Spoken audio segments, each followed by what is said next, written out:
Salutations, my friends, and thank you for tuning in to another edition of Factions of Freedom. I'm your host, Roy Zara, Freedom Faction, whichever one you prefer, and I have titled this episode, Freedom Struggle, Technocratic Zones, and Medical Mishandling.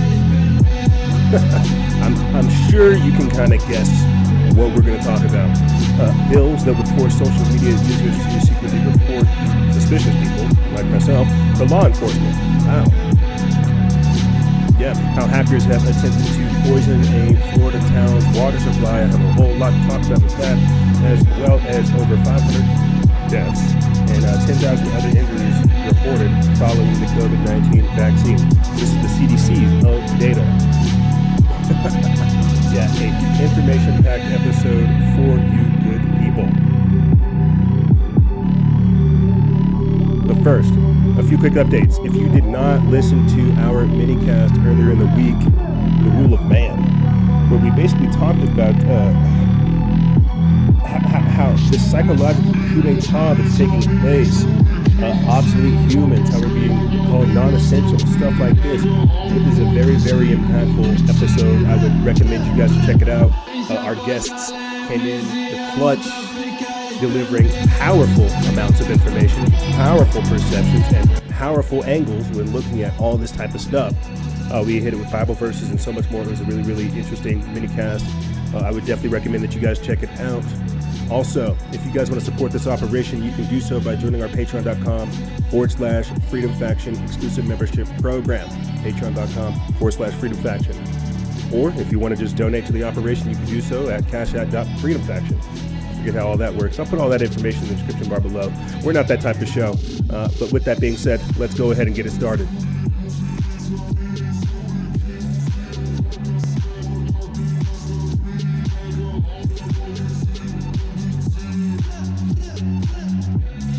This is season 11, episode 4. You know, it's kind of wild how much stuff we talk about and how much work is trying to get flushed down the toilet with all this crazy stuff going on, man. You know, if you haven't noticed, some of our posts are literally down to only 100 likes each time. We went from having sometimes over 200,000 views to 2,000 likes to now we are sitting at 100. And we have an article about that, how Facebook is trying to censor and limit political content. It really starts making me think, how are we going to diversify things? How are we going to get the information out to you guys? And it is funny to think about, again, how far we have come in such a short amount of time and how much is before us as well. It truly is astonishing.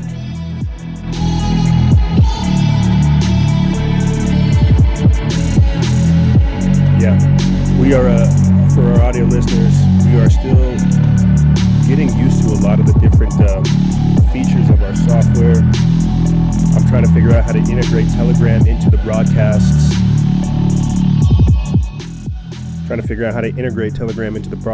So we can mix things up. There's a lot of things that we'll be covering too that come from Telegram. And again, this is all designed to provide you guys with that relevant and consistent information that you need. And with that being said, let's go ahead and start the show.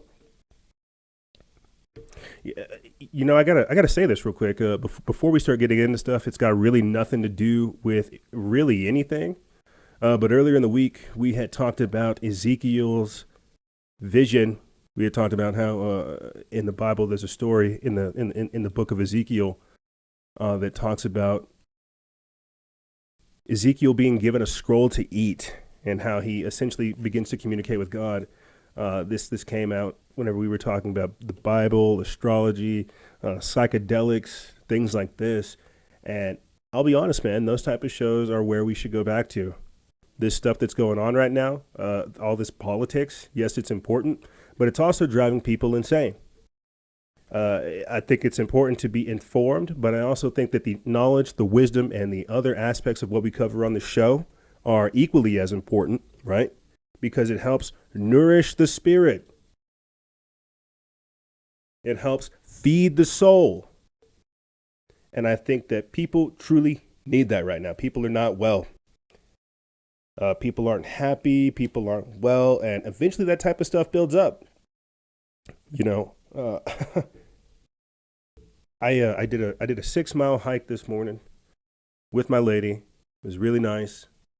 You know, I'll say this. I'll get into the topics with you guys. We were mobbing down the mountain, right? Like I do every day, every Thursday, specifically before the show. And for some strange reason, there were a lot of people out there on the foothills. And it was so funny, man, because there's two routes I take. I either take the road straight up and come straight down the road, or I take my adventure path where I kind of, do like a figure eight or like I don't know, like a curve down the mountain. I like to take all the trails.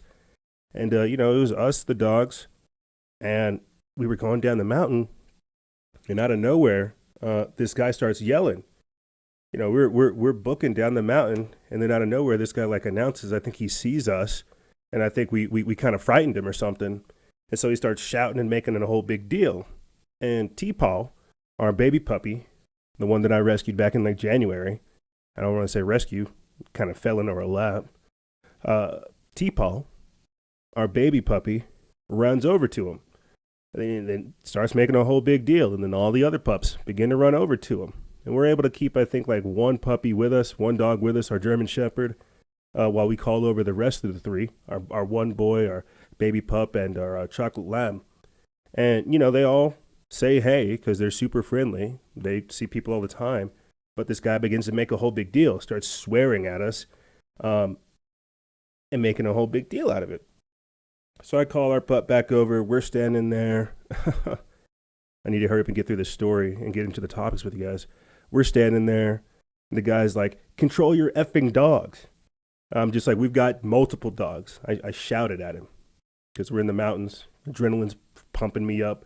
I'm mobbing through the mountains. This guy's acting like a something or rather. And control your dog. I'm like, we've got multiple dogs. He's just like, oh. He says something else. And I'm like, we've got 4 dogs. Where are you going? I was like, are you going up the mountain or are you going down? He's like, oh, I'm going up the mountain since you're going down the mountain. I'm like, well, I'm going down the mountain. And we're shouting, going back and forth to the point where I'm like, listen, you stay over there. We're going to run down. I'll let you know when we're done. The whole thing happens. And my lady, soon to be my wife, starts yelling at the guy too, because he's really causing a fuss, dude. He's really making a deal. To the point to where and this is the crux of the story, to where we end up just shouting, put your effing mask on. Put your effing mask on and go walk away. And I feel bad, but that's where we're at now. Because we're out here in the middle of the woods, running down mountains, and you got your mask on and you're coming at me. Put your effing mask on and walk away. You take your dog and you walk away, okay? And that was my morning before the show. So lots of things going on. It's got nothing to do with anything. But I thought that would make a good intro story. We've got a lot of different things to talk to you guys about in this episode. A lot of different things are going on around the world. But, this is just a microcosm of what's going on right now. I think everybody can see that people are on edge, not necessarily because of the politics, but because of the pandemic. If we have time, we'll get into it. Bill Gates actually said that he's predicted the next 2 pandemics we'll have to deal with, the virus as well as climate change. But that shows me that we're moving away from political issues and moving more to social and environmental things. And so social and environmental things are more emotional and they're more emotional than physical or more emotional than mental. I hope you guys get what I mean. Sorry to kind of go on a ramble, but, this was the morning before the show, and I thought I should share it with you guys. And with that being said, let's go ahead and start getting into the content for real. So last week, we had put up an article on Friday of how a senator had proposed a bill that would force social media users to secretly report suspicious people to law enforcement under the penalty of prosecution if they don't. This is an article that comes from Signs of the Time. They put this up February 5th. And before I get into this, I have a post on our Telegram channel from Andrew Torba of Gab, the CEO of Gab, where he's talked about how companies are now selling private information to governments. They're saying, hey, this guy's a Trump supporter. We'll get into this, but what I'm trying to say is we're seeing the creation of the technocratic scientific dictatorship, the mark of the beast style system. And this right here is one component of it. Let's get into it. It says Senator Joe Manchin wants to bring DHS's spy on your neighbors, quote, see if you see something, say something program to social media, blogs, websites, and much more. Manchin's bill, the See Something, Say Something Online Act, would essentially turn social media users into federal spies by forcing them to report suspicious people to law enforcement. Just how bad is the bill? This bill would essentially force anyone on social media to report suspicious, quote, transmissions to law enforcement. Quote, known suspicious transmissions. The term, quote, known suspicious transmission is any suspicious transmission that is an interactive computer service should have reasonably known to have occurred or have been notified of by a director, officer, employee, agent, interactive computer service user, or state or federal law enforcement agency. Major crime, the term, quote, major crime, means a federal crime or a federal criminal offense that is a crime of violence as defined 13 in Section 16 of Title 18 of the United States Code, relating to domestic or international terrorism, as those terms are defined in Section 16, 2333 of Title 18 of the U.S. Code. It says, what exactly is a known suspicious transmission or a crime? It says, quote, suspicious transmission is defined as any post, private message, comment, tag, transaction, or any other user-generated content or transmission that the government officials later determine commits, facilitates, incites, promotes, or otherwise assists the commission of a major crime. Major crimes are defined as anything involving violence, domestic or international terrorism, or as a serious drug offense. It goes on to say that how could social media users, blogs, web forum moderators, web conferencing users, etc., know that a comment left under or uttered by someone would lead later to them committing a major crime? So basically what they're saying is what I had asked earlier in the week on the minicast. How long until we start seeing the social credit score system? How long until the pre-crime gets here? This is it. What they're trying to say, we've seen this when we reported on what's gone over there in Australia, is incitement. They're saying, oh, look at these people organize. They're inciting violence. Not really. The very same thing is happening already here in our country with the Trump administration, with the impeachment trial of the 45th president of the United States, Donald J. Trump. So we're already seeing that. That's why I saw an article over there on CNN. It said that the Capitol riot was the crime of the history. The crime of the history. Or the crime of this history, the crime of our time right now. And what's crazy is whenever I had earlier in the morning showed my lady the picture of the extremist scores, the data companies that are beginning to sell extremist scores to help companies avoid doing business with supporters. I showed that to my wife.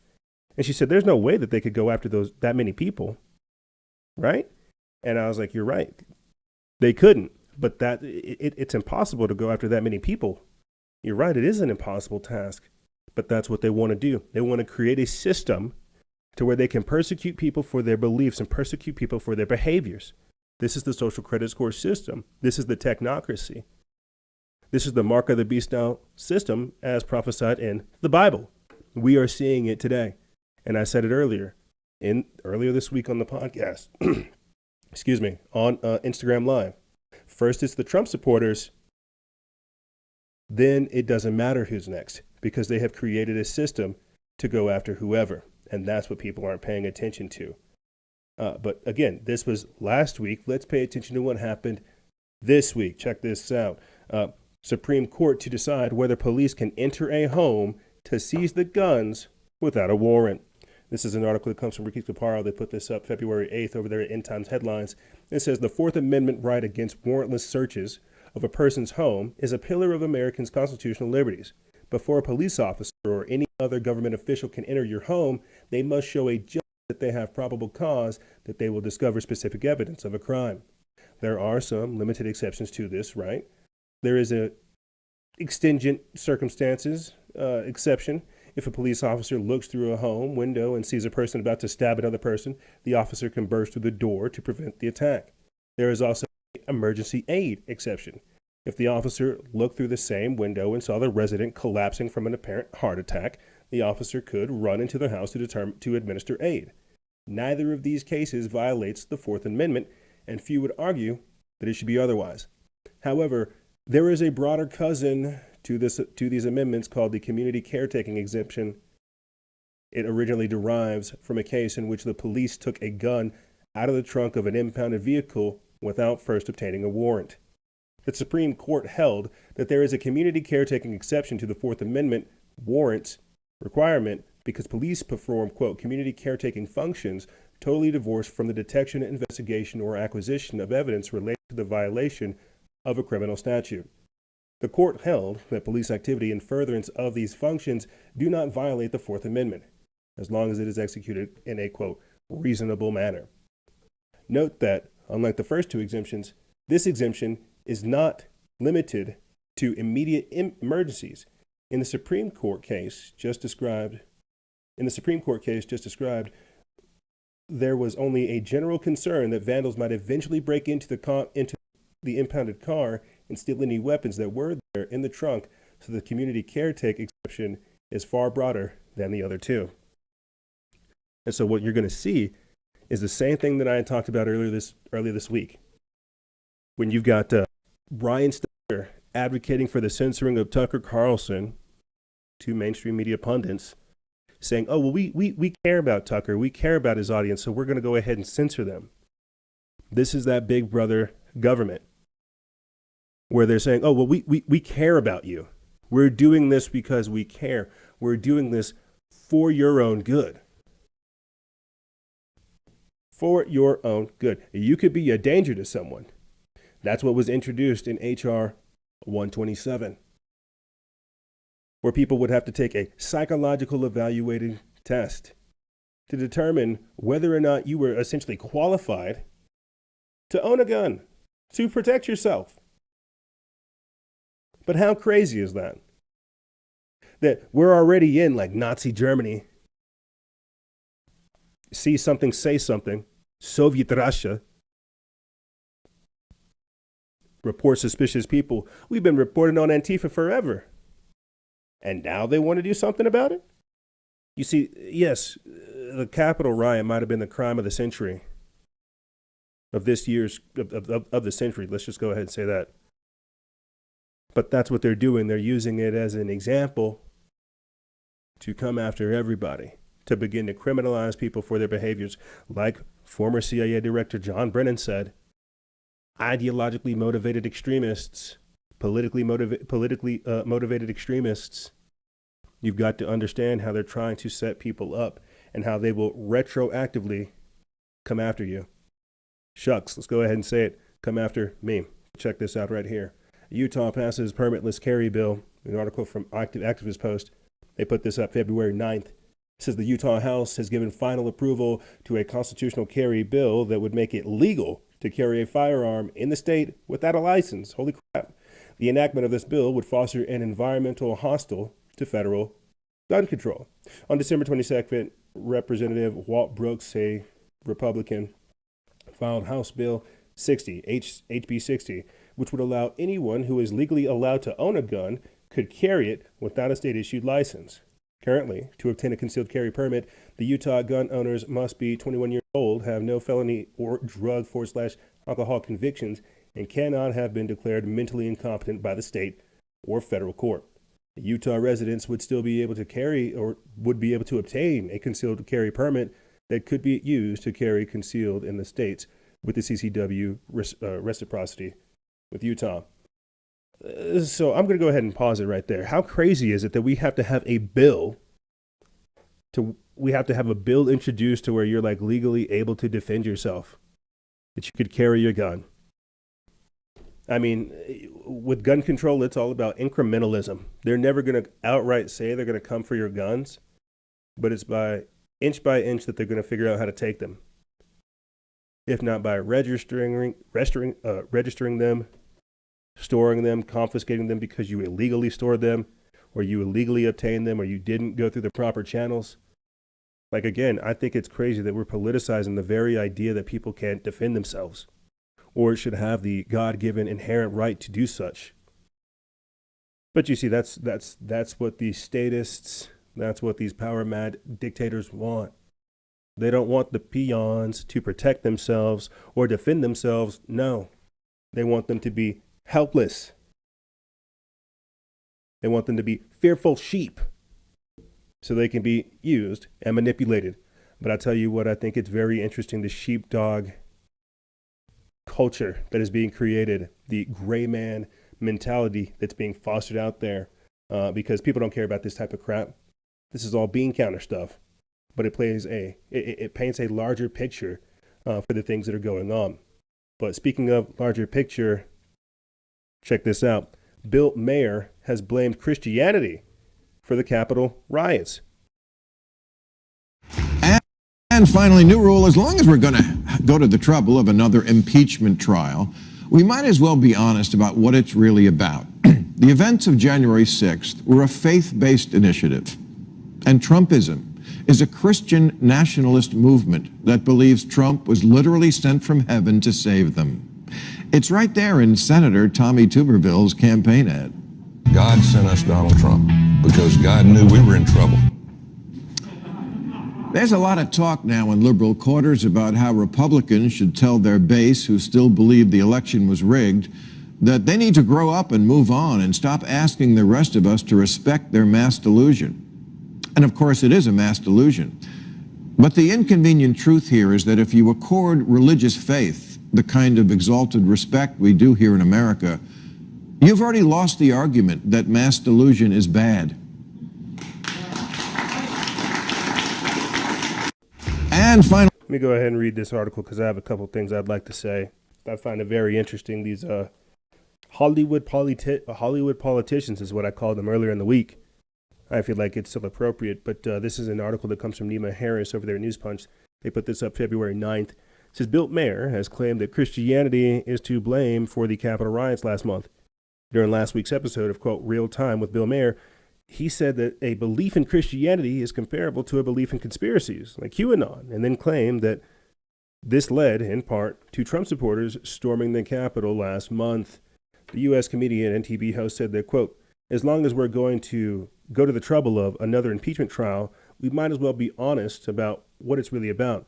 The events of January 6th were a faith-based initiative. So I'm going to pause there. Not only because we talked about Bill Maher just last week on the show, how this was the guy saying that we need to crash the economy in order to get rid of Trump. And so when I talk about these Hollywood politicians, they make jokes about this. They make jokes about your faith. They make jokes about your beliefs, about things that are going on, the everyday man, because these people are detached. And the fact that you have people aligning themselves with a detached Hollywood politician, letting these comedians force and propagandize these people, it's actually very sad. They said, oh, respect their delusion. We have been extremely respectful of this delusion of COVID, extremely respectful of this delusion of Antifa and many other things. But what I find very interesting is the fact that they're calling for essentially a higher ground than Christianity. They're more virtuous and more moral than Christians, those darn dirty Christians trying to take back their rights. Let me get back into this article. It says, Drew Breakhurst reports, not stopping there, Mayer alleged that Trump supporters who believe in a, quote, Christian nationalist movement are firm in their beliefs that God, quote, literally sent Trump from heaven to save them. He cited comments made by Alabama Republican Senator Tommy Tuberville, who once said that God personally chose Trump for the president of the United States. Quote, There's a lot of talk now in liberal corners about how Republicans should tell their base who still believe the election was rigged that they need to grow up and move on and stop asking the rest of us to respect their mass delusion, Mayor said. And of course, it is a mass delusion. But the inconvenient truth here is that if you accord religious faith the exalted respect we do here in America, you've already lost the argument that mass delusion is bad. So think about this. Like, how many times are we going to hear about how bad Christians are from Hollywood, these grandstanders? This is the struggle for freedom, because they have the persecution's coming. The persecution of Christians, of conservatives, of constitutionalists, of America is coming. America is about to go through judgment, but not of a biblical sense, but of a political sense. We've said it here on the show time and time again, that there is no political solution to a spiritual problem. And that's exactly what we're talking about. We are trying to have a actual discussion about the things society needs, this country needs to begin the proper healing. And that means getting down to the core root of the problem, the evil, the wickedness that we've been able to tolerate for generations. Oh, but Bill Maher, this comedian who's still hanging on, propagandizing people is who we should listen to. Very, very interesting. Sitting up over there telling you how to live your life. Very, very interesting. I've got more for that later on. But to continue talking more about freedom's struggle and other strange things that have come out since the riot, check this out right here. Accused Oath Keeper admits he is a former FBI boss who held top secret clearance for decades. Another article by Nima Harris of News Punch, they put this up February 10th. It says one of the people accused of helping to, quote, plan and coordinate the January 6th Capitol riot has admitted he is a former FBI section chief who held a top secret clearance for, quote, decades. In a bombshell Monday court filing, 66-year-old Caldwell claimed he wasn't at the Capitol on January 6th and is not a member, much less a leader of, the Oath Keepers, a group labeled by the press as far-right extremists. Caldwell also claims he held a top security clearance since 1979, ran a consulting firm that did classified work for the U.S. government, and worked as an FBI section chief from 2009 to 2010. Thomas Caldwell, who authorities believe holds a leadership role in the extremist group, worked as a section chief for the FBI from 2009 to 2010 after retiring from the Navy. His lawyer, Thomas Plofkin, wrote an motion urging the judge to release him from jail while he awaits trial. The defense said Caldwell, who has denied being part of the Oath Keepers, held a top secret security clearance since 1979, which required multiple special background investigations, according to Plofkin. Caldwell also ran a consulting firm that did classified work for the U.S. government, the lawyer said. So I'm going to pause right there, because this is freedom struggle, and I've talked about this time and time again. It's very easy for these people to deny having involvement after the fact.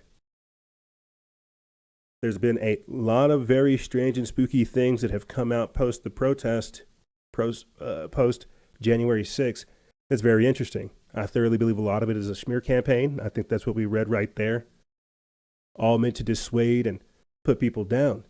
There was an article from Drudge Report feed, I was reading it earlier, about how former or current Proud Boys were trying to redirect some of the allegations to Trump, saying that Trump is to blame. And so what's happening now is people are cutting and running. You're seeing you're seeing the betrayals. You're seeing the switch ups. You're seeing people. You're seeing the setups. The system needs somebody to blame for January 6th. Trump is in trial. That's one thing. But if they can't get Trump, they got to go after his supporters. And that's what I said earlier. First, it's the Trump supporters, and then it's everyone else. That's what the Trumping and the technocracy mindset is. Radicalizing these people, letting them come up with like a system like this to where they can come after us. You've got to understand, like here, check this out. Facebook says new algorithm will reduce political content on news feeds. So as more information comes out, not only about the corruption, about how this was all organized on Facebook, you see how they're gradually beginning to admit that we censor content. We moderate the information. We have to figure out a way to stop people from learning the truth. Let me read a little bit of this, and then I'll get into this next article where it talks about people creating a new party because the Republican Party is basically become inept. It's joining up essentially with the Democrats and more. But here, let's get into this. This is an article that comes from Daniel Payne. They put this up February 10th over there at Just the News, Not the Noise. It says Facebook announced on Wednesday the social media platform will, in the coming weeks, start limiting the amount of political content viewers see on their news feeds. The company is aware that, quote, people don't want political content to take over their news feeds. Product management director Asta Gupta wrote in a blog post on the site. The change will begin with Facebook temporarily reducing the distribution of political content in news feeds for a small percentage of people in Canada, Brazil, and Indonesia this week. Gupta said the process will begin in the U.S. in the coming weeks. The initial rollout will allow companies to explore different methods of ranking political content prior to its deciding on a permanent solution. Facebook has, in recent months and years, attempted to reduce political content, including no new political ads in the first week of 2020 presidential campaigns.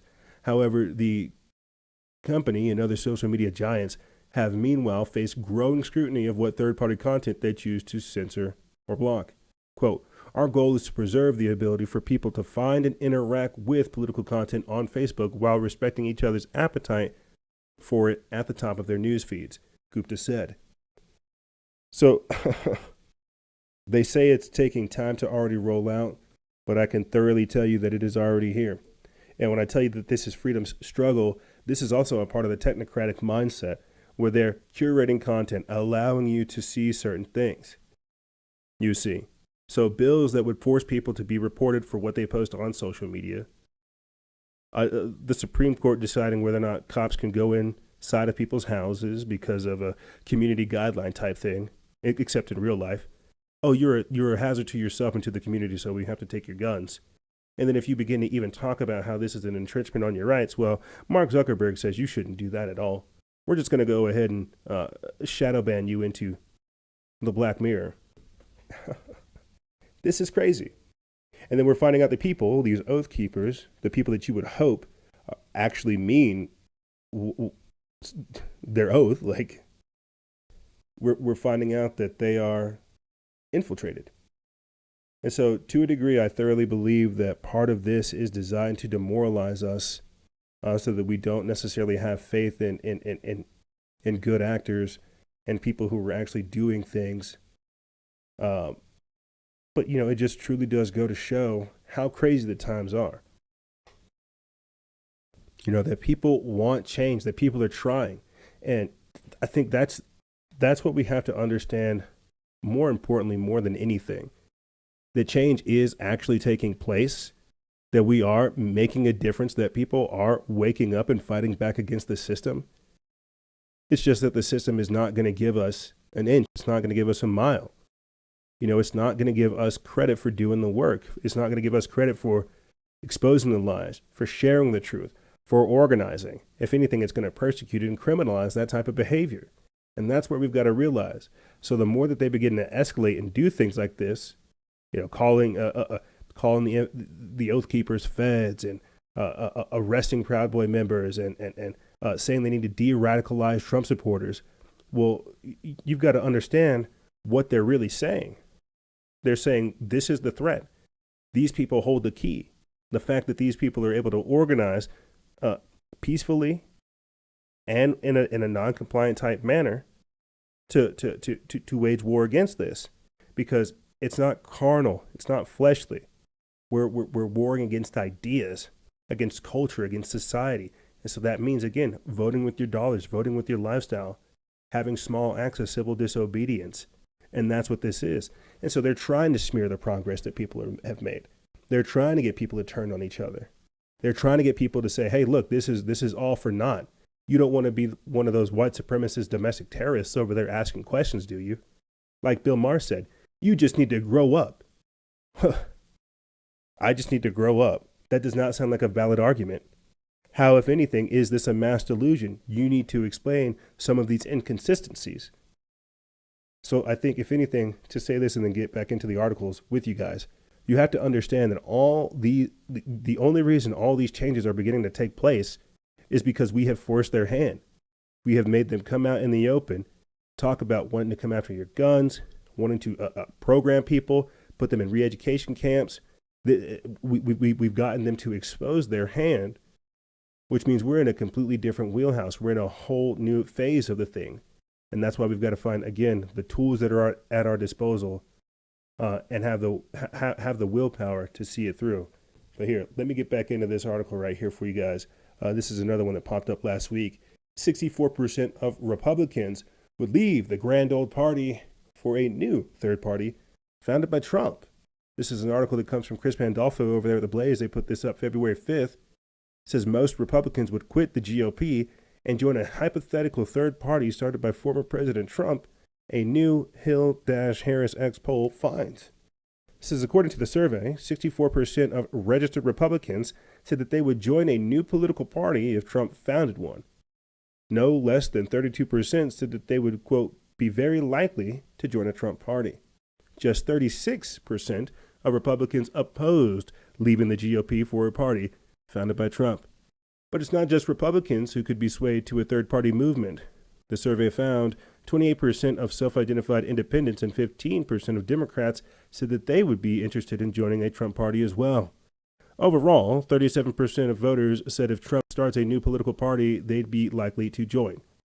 Since leaving the presidency, Trump has reportedly flooded the idea of forming a, quote, patriot party to galvanize his remaining supporters into a movement that could challenge the two-party dominance of American politics. In his farewell address, Trump said that the movement that put him in the White House 4 years ago was, quote, only just the beginning. Quote, as I prepare to hand over power to a new administration at noon on Wednesday, I want you to know that the movement we started is only just beginning, he said. Quote, there's never been anything like it. The belief that a nation must serve its citizens will not dwindle, but instead only grow stronger by the day. As long as the American people hold in their hearts deep and devoted love of the country, then there is nothing this nation cannot achieve. In his final speech as president at Joint Base Andrews, Trump promised, quote, we will be back in some form. Low support for Trump to run for president again in 2024 has dropped 20 points since December. According to a survey from Echelon Insights, the Hill-Harris-X poll suggests that Trump still holds large sway with many Republican voters. Quote, these numbers show that despite the Capitol riots, Trump remains a political force to be reckoned with. He benefits from a diverse base of support making up over a third of voters. Voters who are attracted to him on a number of issues that are yet to be properly addressed by and co-opted by Democratic and Republican elites. Drayton Nesho, CEO and chief pollster at Harris-X, told Hill.tv. So we've talked about this, right? We have definitely talked about the idea of of a new party being created, of people being done with the left-right paradigm, people being done with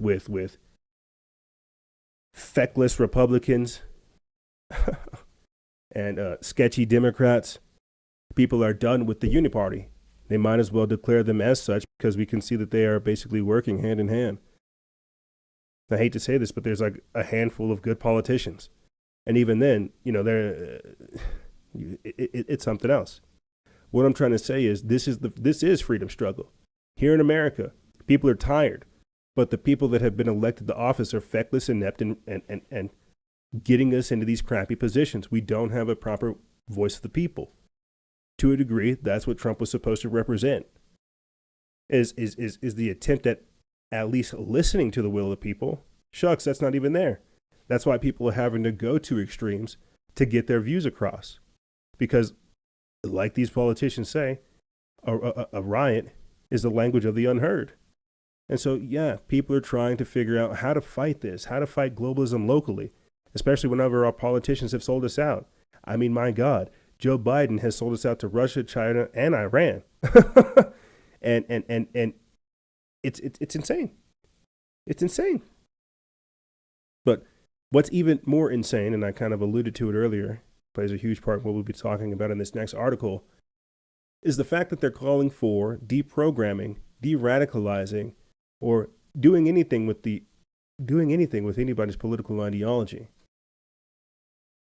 Here, let me pull up this article and I'll explain what I mean afterwards. De-Trumpification. Media lays out plan to deprogram Trump supporters from their, quote, extremist views. An article that comes from Chris Manahan of Information Liberation, but it's been reposted over there at Planet Free Will. They put this up February 10th. And before I get into this, let's pull back on that. Like, what are they really saying? They're saying to a degree that they have a way to program a massive amounts of people, and for some reason, Trump supporters didn't buy into that programming. You've got to learn to read in between the lines. You could say that, yeah, people did buy into the Trump programming, and that there is obviously another programming on top of that. But again, I think it's crazy that we are even using the language of de-radicalizing, of deprogramming, or doing any of this type of stuff, because that tells me that they have had this power, they have had this feature, this utility all along, and they have been using it, gaslighting people, brainwashing people, radicalizing people all the time. Now that Trump is out of the office, that Trump is out of the way, they can go after his supporters. They can use this prosecutorial system that they're creating to come after people who they don't like. They have essentially declared Trump supporters as dissidents that either need to be deprogrammed, deplatformed, or deleted. Let's get into this. It says the leftist propaganda outlet Axios on Tuesday laid out a deradicalization or de-Trumpification program for how to, quote, deprogram Trump supporters from their extremist views.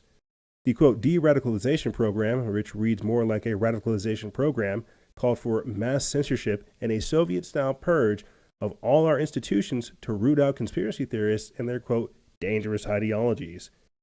This next part comes from Axios. It's by Kyle Daly. The article is titled How to Deprogram America's Extremists. Like, let me pause right there, okay? Because that's pretty intense, dude. What they're saying is no longer do they want to argue your viewpoints, no longer do they respect the First Amendment, civil discourse, free speech, right? Like being able to discuss things. They are literally trying to purge an ideology. They are saying that thought is a threat to the very existence of the house of cards that they're trying to create. I find that truly terrifying to a degree. But I've said this before too, when pulling back from all these protests and things as well, man, that that the idea was to essentially go after like the protector class is the easiest way to describe it, right? Go after the alpha males, go after the warrior class, go after the people who are willing to put their necks out there so that they can turn those people into a lesson. And I feel like that's what we're seeing right now. So when they say, oh, we need to deprogram Trump supporters, we need to do these things, they're basically saying we need to take down their defenses. These people are capable of waking up and inspiring others. We need to get rid of that. I find that crazy. But here, let's get into this article from Kyle Daly. It says, it will take an all-out national effort to dismantle the radicalization pipeline that has planted conspiracy theories in the heads of millions of Americans and inspired last month's attack on the Capitol, experts told Axios. Two key measures that could make a distance is one, keeping extremists out of institutions where they could do the greatest damage, like the military, police departments, and legislators. We're already seeing that. Those are those ideological purity tests, those purges, those loyalty tests that we're seeing in the military, right? Where they're beginning to make people stormtroopers. Again, they don't want to respect your ideas. They don't want to respect you. They don't want to appreciate diversity. You either obey Big Brother or you're an extremist. Here's the second key measure that could make a difference. Providing help for those who have embraced dangerous ideologies.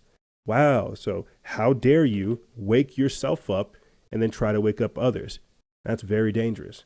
It says online platforms, meanwhile, must be unwavering in their commitment to root out conspiracy theories and lies that undermine faith in democracy, according to experts interviewed by Axios. Radicalization and counterterrorism experts broadly applaud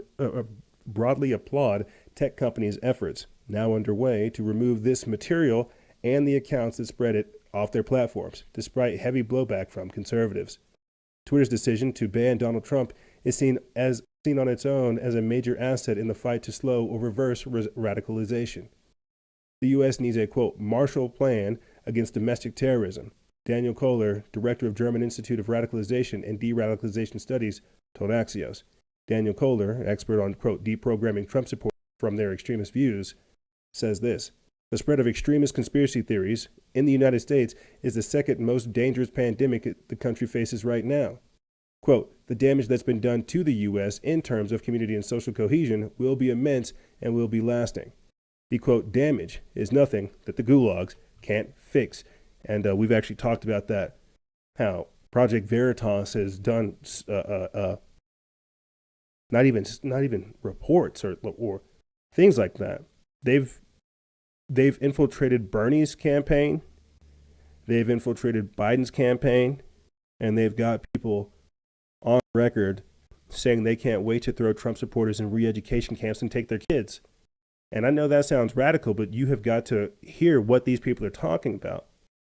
And I've been saying this since Biden got into office, that you have given a rabid dog, a decrepit rabid dog, power, and they are going to run roughshod over everything and everyone if they can. They are going to destroy not only this country, but the very foundations. And that's what they want.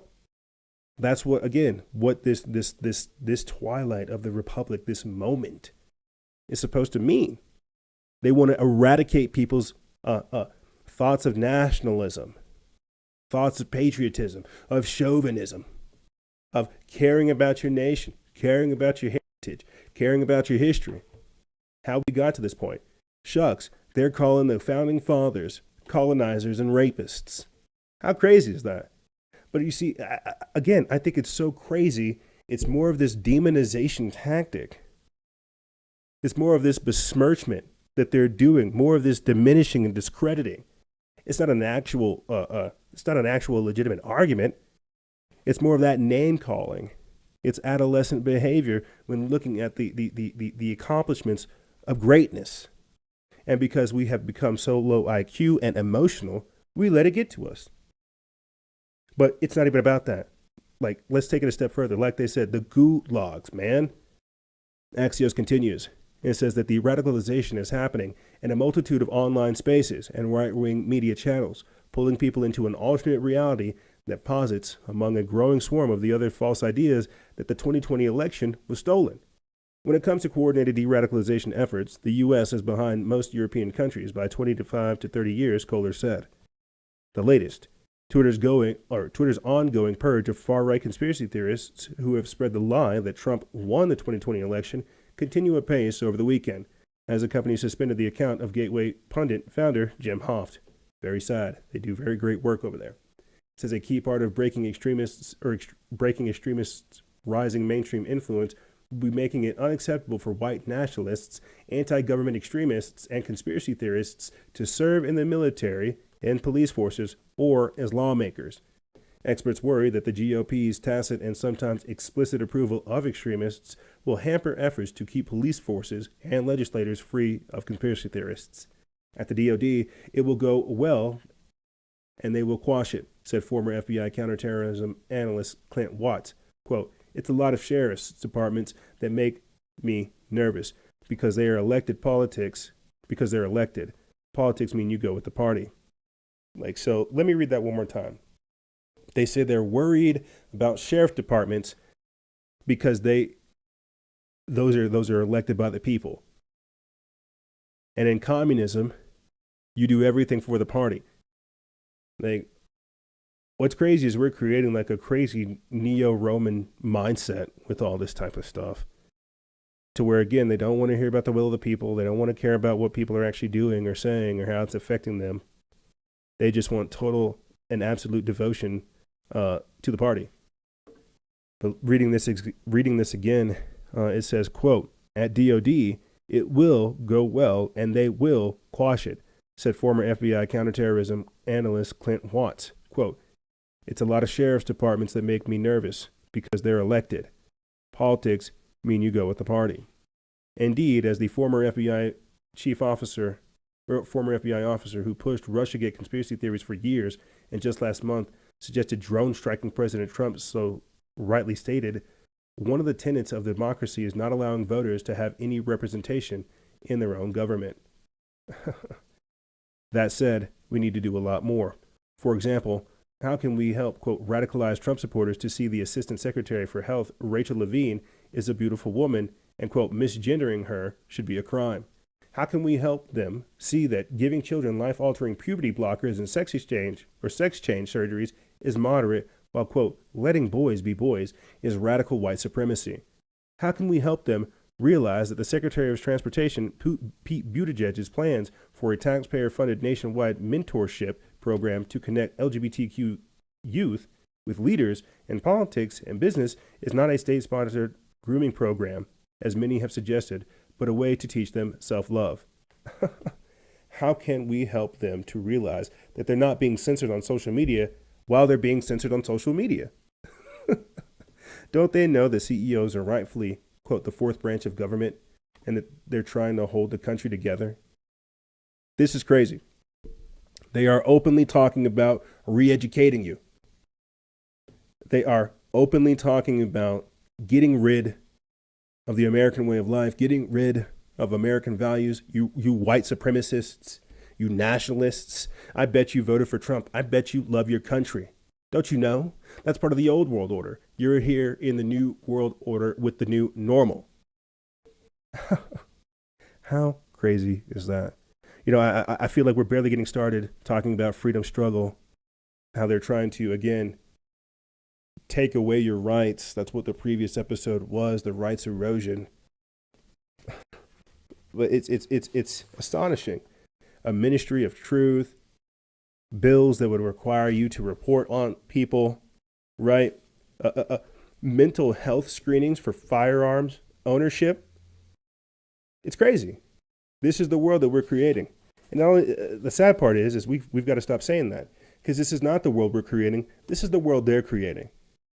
And we're going to take a quick break. And when we come back, we're going to be talking about another world that's being created, the technocratic world, because they can read the writing on the wall. Silicon Valley knows what's going on. They got hands in the government, and they also want to create their own government as well.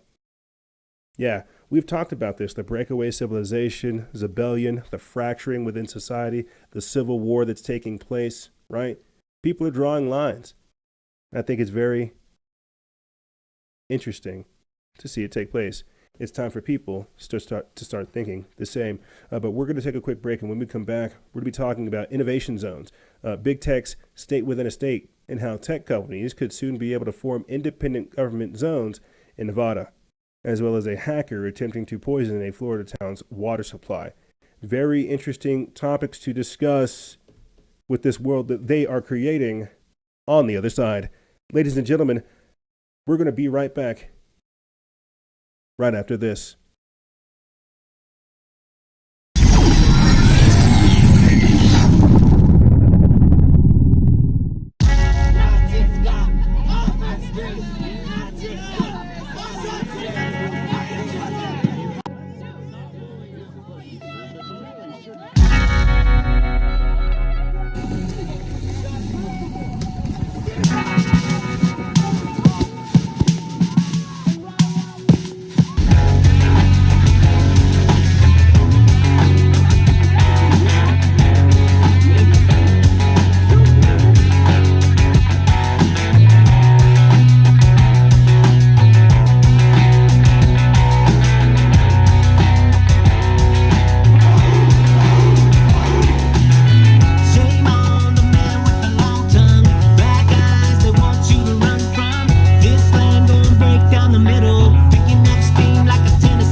The White Rabbits, InfoWars, Alex Jones, Steven Crowder, and Owen Schroyer, Gavin McGinnis, Proud Boy for Life, God my witness, Mark Levin, Dan Bongino, you do business.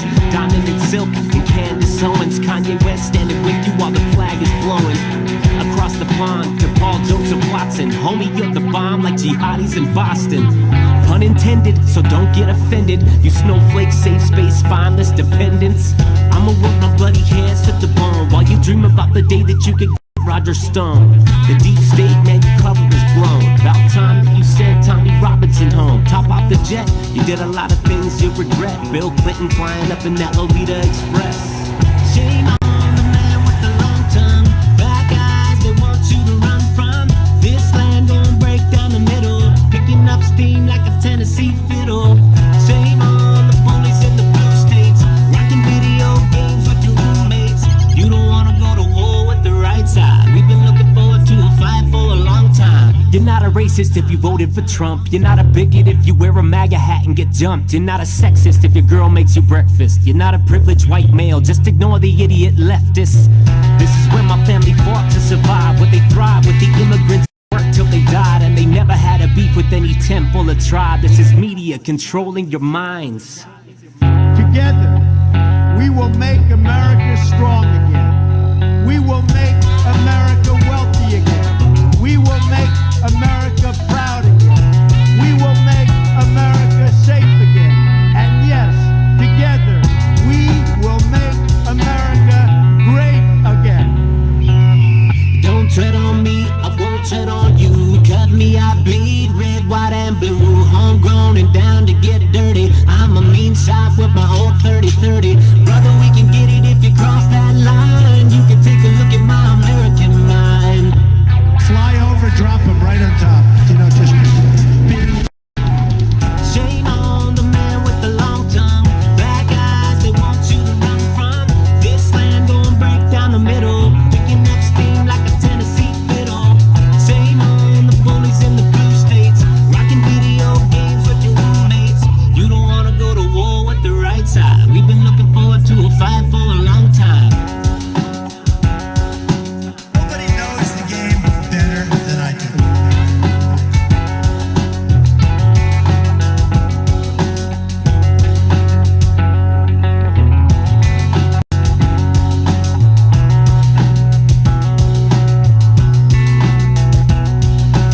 That's the end of that. You know, it's the only thing you can say.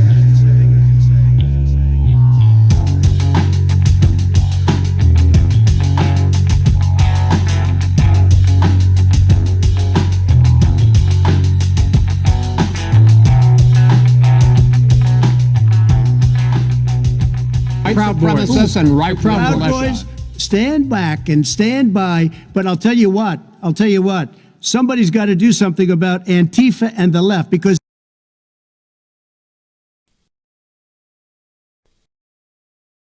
And we're back. Welcome back. You know what's crazy is I've stood shoulder to shoulder with the dude that made that song that you guys just heard. You know, and I don't want to say like we've gotten into fights out there in the streets or done anything crazy, but you know, you meet some pretty strange and some pretty awesome people in this life, in this fight, doing this type of work. And all they're trying to do legit is just straight gaslight people. And it's kind of crazy because they're insulting your memory, thinking that you have a memory, thinking that you don't know what's going on. They're insulting your intelligence by saying things like this, like doing things like this. That's why it's called gaslighting.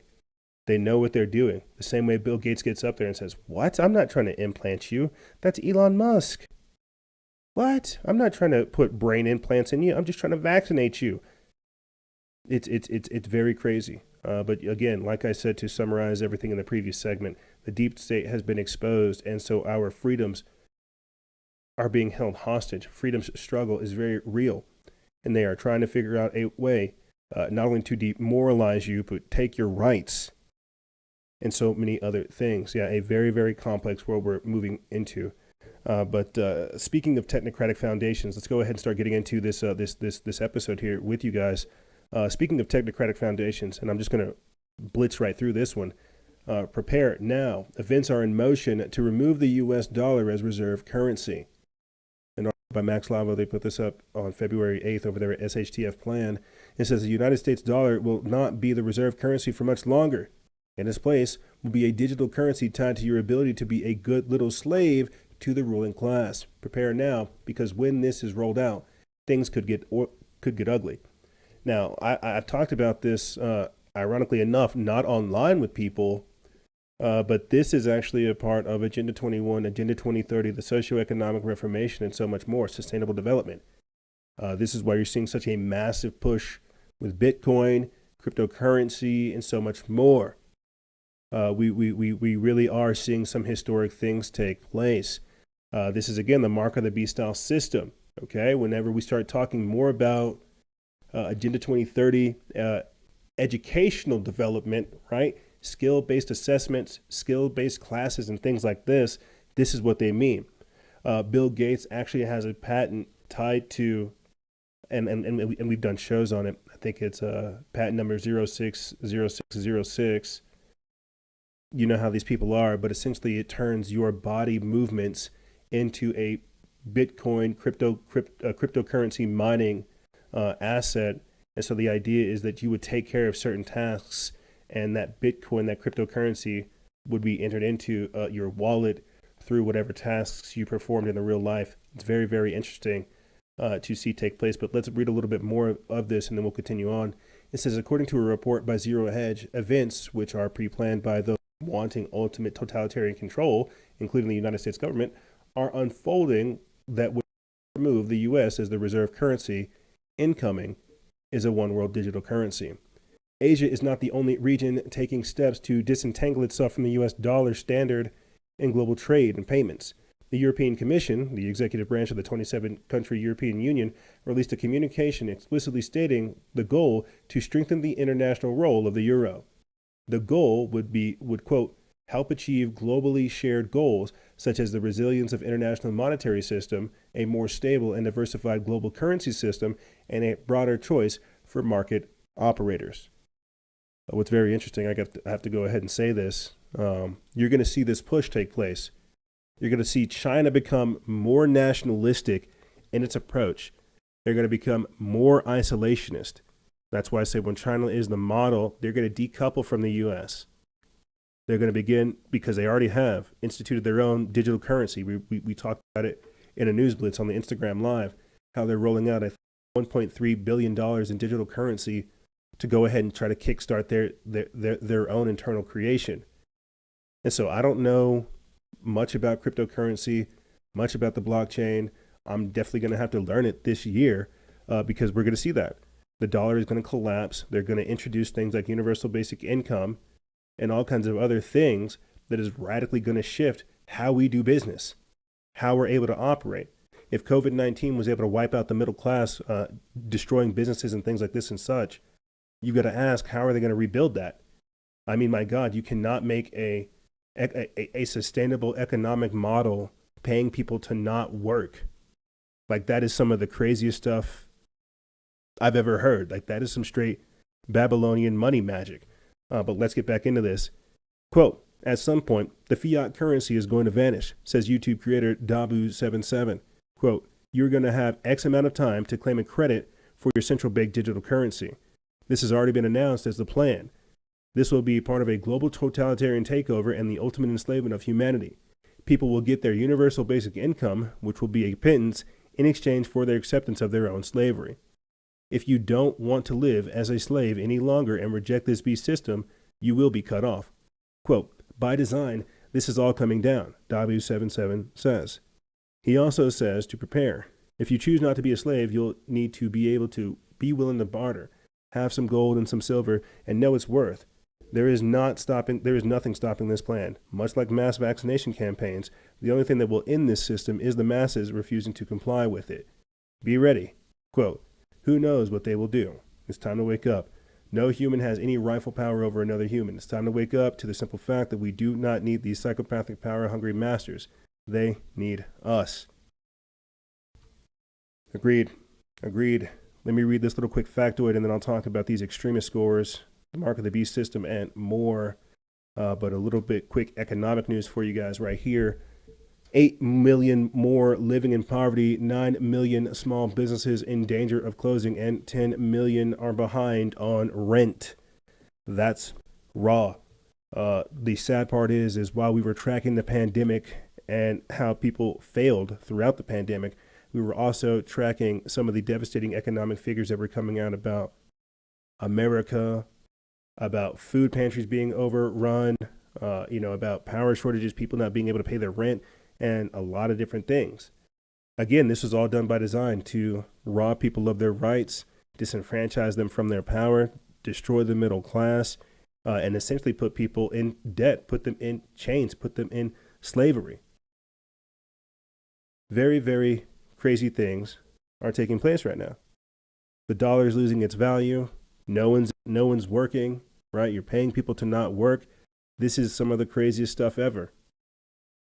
And I talked about it briefly earlier, these extremist scores that are being put out, where you have data companies selling people's information so that companies can avoid doing business with Trump supporters. This is the social credit score system. And so as they wipe out the middle class, everybody's, as they destroy everything, trying to make a level playing field, you can see them reformulating the entire system based upon your views. So whenever I'm saying vote with your dollars and vote with your lifestyle, this is a very real thing because they are seeing where your dollars add up. They're seeing what companies you pay attention to. This is why they want massive control. This is, again, why when we talk about civil war and divesting away from all of this, it's a much bigger and a much more complex situation than you think. We're also going to need payment processors that are willing to be somewhat neutral in this.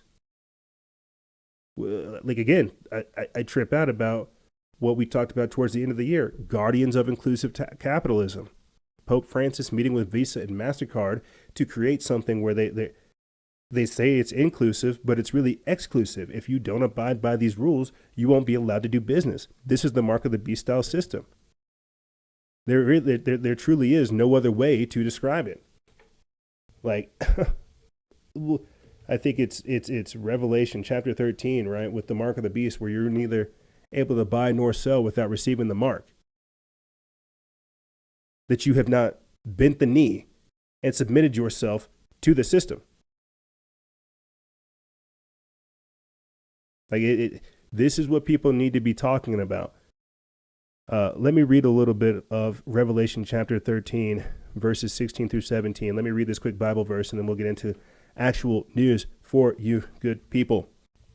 But this comes from the good book, Revelation 13, chapter 13, verses 16 through 17. And he causeth all, both small and great, rich and poor, free and bond, to receive a mark in their right hand or in their foreheads, and that no man might buy or sell, save he that had the mark, or the name of the beast, or the number of his name. You will not be able to buy nor sell without receiving the mark. You will not be able to buy nor sell without submitting yourself to these new social agendas. How crazy is this? So let's start getting into how they are laying these technocratic foundations, how they are trying to essentially micromanage our life. But you see, right now we're in a weird position in society to where people still have rights. Wow, people have free will, free discussions, free everything. The controlling elite, the oligarchs, the technocrats at the top, they don't want that.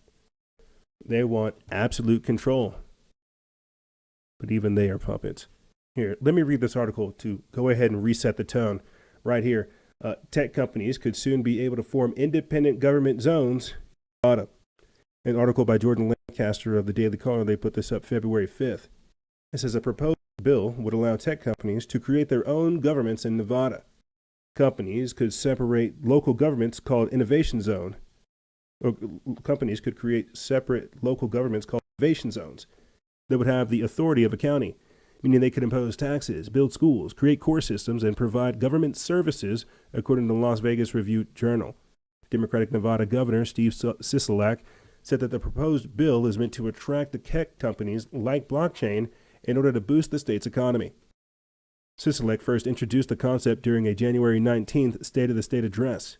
The legislation would allow the state to avoid using publicly funded incentives like tax abatements to attract business.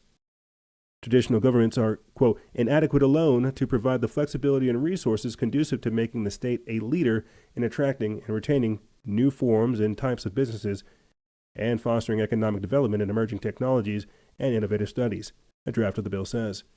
Cryptocurrency company Blockchain LLC has committed to taking advantage of the new legislation by building a, quote, smart city east of Reno if the bill is approved, Sisolak said, according to the report. Application of the zone would be overseen by the governor's Office of Economic Development. And, quote, industry-specific tax that will be imposed upon the innovative technology or activity related to innovative technology in order to benefit Nevada, the legislation says. Businesses would have to meet certain requirements to be approved, including owning at least 50,000 acres of land that is undeveloped, uninhabited, separate from any city or town, and within a single county, the Review-Journal reported. Companies would also have to commit to investing at least $1 billion in the area over the next 10 years. So this is setting the stage for Agenda 2030. Agenda 21, Agenda 2030, and so much more. This is the year where we see that government is inept, that it is a failure, and that companies seize control. This is the technocracy. This is them setting their foundations, breaking away from civilization after essentially robbing the wealth of society, and they're now going to create their own neo-feudalistic system on top of it. Like, how crazy is this? That's why I say this. When we talk about autonomous zones, right, occupied zones, things like this is the same deal, except big tech has legally and lawfully found a way to separate itself from society and create its own company town, right? The same way that there are like small towns throughout America that the government has created because they have installations there. And they have to create like a town to house the people who were helped building the projects, is the very same way that these tech companies are doing the same thing. Except we have no idea what these tech companies are building because they're private companies, they're private entities. They're allowed to keep this stuff secret. They might have top secret security clearances to where they can't share information. Shucks, they might even be doing businesses with foreign elements, but only using America as a base. How crazy is this? And I've said this time and time again, leading up into this point. When was the last time we saw Chicago get built? When was the last time we saw like a New York City get built? When was the last time we saw like a Boulder get built? Is there going to be like a new Reno? Who's going to name these towns? And what's crazy is I talked about this on the minicast, the Instagram Live earlier this week. Google's doing the same thing in Canada. They have like smart cities in Boulder. Bill Gates has done the same thing in Arizona. He's bought some land to help develop a smart city. He just had to wait for the bills to get caught up. Bill Gates was already on it. He knew where things were going. And we've talked about this. Smart cities, right? Domed enclosures, things like this. Autonomous societies, right? This is it. Shucks, I forgot it. But one of the princes of Saudi Arabia, I know there's so many, but Prince Mohammed bin Salman has taken it upon himself to create a city called Neom, which is 33 times the size of New York. And it's supposed to be the very same thing. He went and bought land 33 times the size of New York, and he has begun developing it. Not necessarily creating like an innovation zone, but it's a smart city with driverless cars, robots, coffin apartments, and so much more. What I'm trying to say is this is more monumental than people think. This is where people are going to begin to migrate to. This is where the jobs are going to be. This is where all the cool stuff is going to be. The Amazon Go stores, the driverless cars, the Tesla tunnels, right? When you get that image of like a futuristic city, this is it. What could they create out there in the Nevada desert? You got Las Vegas right around the corner and Roswell right down the street. You see what I'm saying? The conglomeration of both private and public, as well as government, all just converging, separate of their own system. How crazy is that? I really don't think people quite comprehend how massive this is going to be. Like this is the monumental. This is the craziest stuff to me. I feel like I am talking about the craziest stuff, but it makes sense, and that's why it's even more crazy. Yeah, right there. Big tech's state within a state. 50,000 acres is a lot, man. I had joked about how I'm in talks with people who have 15 to 20 plus acres, and we can bug out there. Good Lord, bro. Like Google is out here buying 50,000 acres and developing an entire city. But again, we're already having that conversation about separatism, about secession, about breakaway civilizations, and so much more. This is Silicon Valley's attempt. This is what they're doing. That's why I'm trying to really, really go over this. When we've talked about it in the past, the Burning Man symbology behind what Silicon Valley does, right? Burning Man, the phoenix rising from the ashes. Well, who made out like a bandit during COVID-19? Big tech, Jeff Bezos, right? Mark Zuckerberg, Sergey Brin, Tim Cook.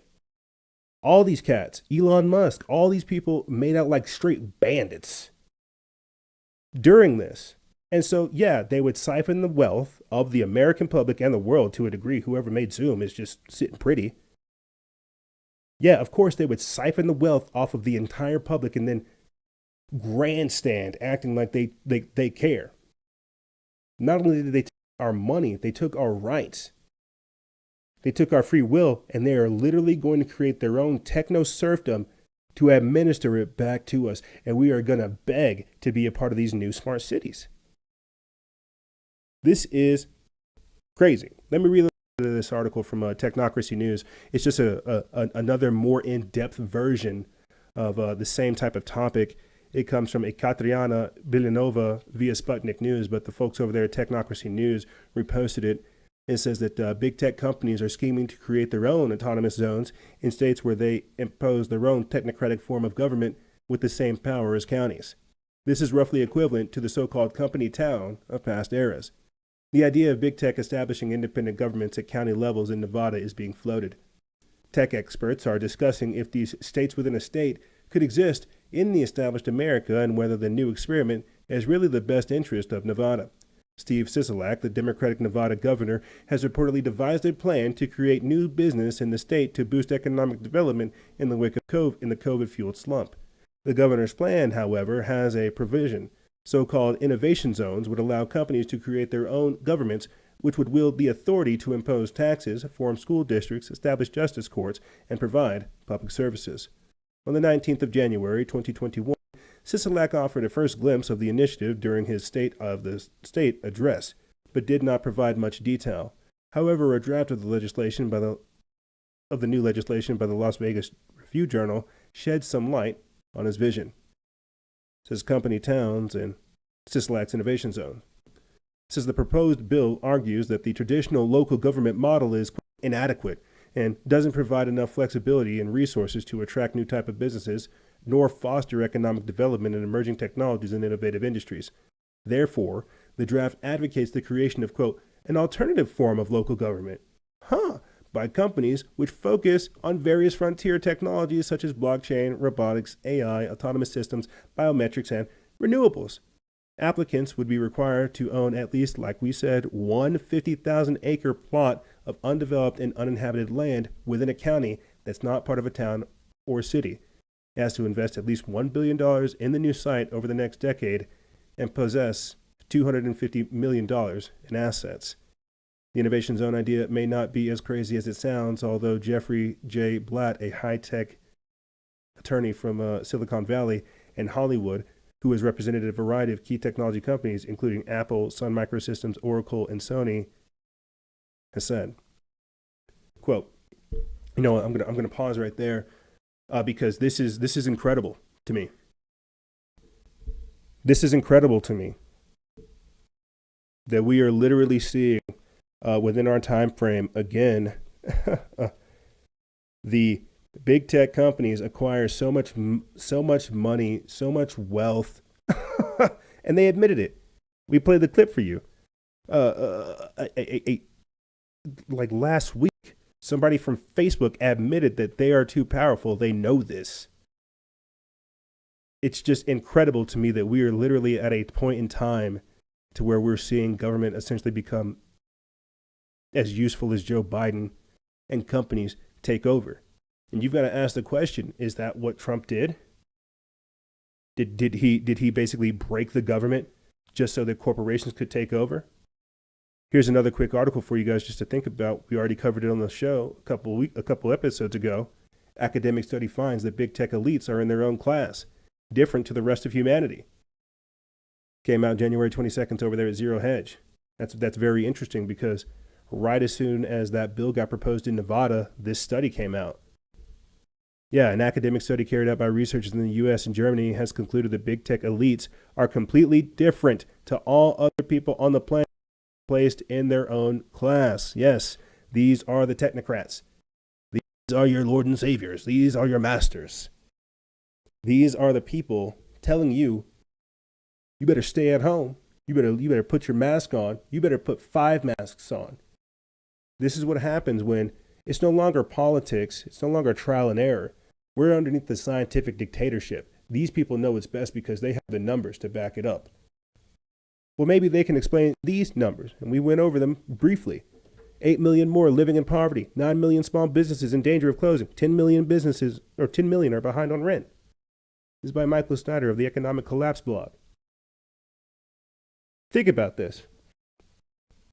Our country is collapsing, and these parasitical big tech organizations like Fedbook, Twitter, YouTube, and so much more are, again, siphoning off our resources. Both natural as well as human capital, our intellectual resources, right? Businesses are having to shut down and operate on Shopify, on Amazon, on Fedbook, right? On Twitter, on Instagram. They destroyed the mom and pops and said, you will convert. You will adapt. Oh, but you can have 25% occupancy and 50% capacity. It's like, what? This is crazy. So after literally devastating the nations, the world, with essentially this pandemic, they have the gall to literally create their own government because they know what's happening. They know that eventually the people will wake up. But what have we been saying throughout the entirety of the pandemic and essentially since the inception of the show? That government itself is inept, and more people pay attention to their phone than they do the Constitution, the Bill of Rights. They don't. We now live by the community guidelines. The technocrats have already won. They have already infected us with their mindset. We have already abdicated our nationality. This is the global citizen, you see. We're seeing the creation of it right now. So, yeah, the big tech elites are in their own class. And even they're just puppets, right? Because who funds them? I swear, this world of ours is getting, it's something else. It is turning into something else. Let me read a little bit of this article and then we'll continue on. It comes from February. It comes from Michael Snyder of the Economic Collapse blog. They put this up February 10th. It says the economic downturn that we are currently experiencing is making the last recession look like a Sunday picnic. Yes, 2008 and 2009 were bad, but they weren't anything like this. Unprecedented intervention by the Federal Reserve has allowed the rich to get even richer during the crisis. But meanwhile, millions upon millions of ordinary Americans are deeply suffering. Unfortunately, what we have gone through so far is just the beginning. As a child, I was a big fan of Sesame Street, and one of the characters that really stood out to me was Count Von Count. I love the fact that he was always counting things. And that is exactly what I'm going to do in this article to illustrate how bad economic conditions have become. Let's start with the number 7. According to the Congressional Budget Office, approximately 7 million more Americans would have jobs right now if the COVID-19 pandemic had never happened.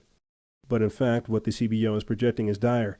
Around 7 million people are out of work in 2021, whom the CBO thought before the pandemic would be working. That's dire, and a call to immediate action. Not calm, not wait and see. Personally, I think that estimate is way too low. In fact, the Federal Reserve says that 152 million Americans were working before the pandemic started, and only 142 million Americans are working now. So the CBO estimate appears to be off by about 3 million. Count Von Count wouldn't be happy. Let's try another number. According to Bloomberg, the number of Americans living in poverty has risen by 8 million during this crisis. Support is rising among policymakers to address America's child poverty crisis, which is getting worse as the pandemic drags on. More than 8 million Americans, including many children, fell into poverty during the second half of last year, exacerbating the racial and income inequalities that are holding back the U.S. economy. Wow. Racial, huh? In this case, I think this is a reasonable estimate, but that number will inevitably keep growing in the months ahead. One of the big reasons why it will continue to rise is because hordes of small businesses will be collapsing, and that brings us to our next number. According to a study that was released by the Fed, 9 million small businesses in the U.S. say they won't survive in 2021 without more government assistance.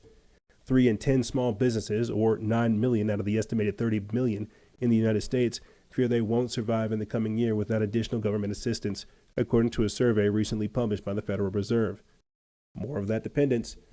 It says that the Small Business Credit Survey, which was conducted last September and October and released last week, showcased the incredible burden the coronavirus pandemic has placed on America's small businesses, as 88% of those businesses surveyed reported that sales had not yet returned to pre-pandemic levels.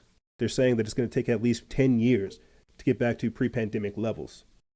Can you imagine what our country would look like if almost a third of all small businesses permanently disappeared? And let me point that out. It's going to take at least 10 years to get back to pre-pandemic levels.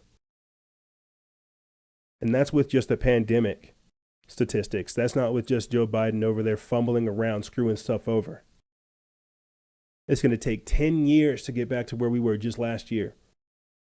I'm telling you, you're paying people to not work. What do you think is going to happen? So essentially what we're seeing is the collapse of America, our infrastructure deteriorating, the fact that we're outsourcing all of our jobs, right?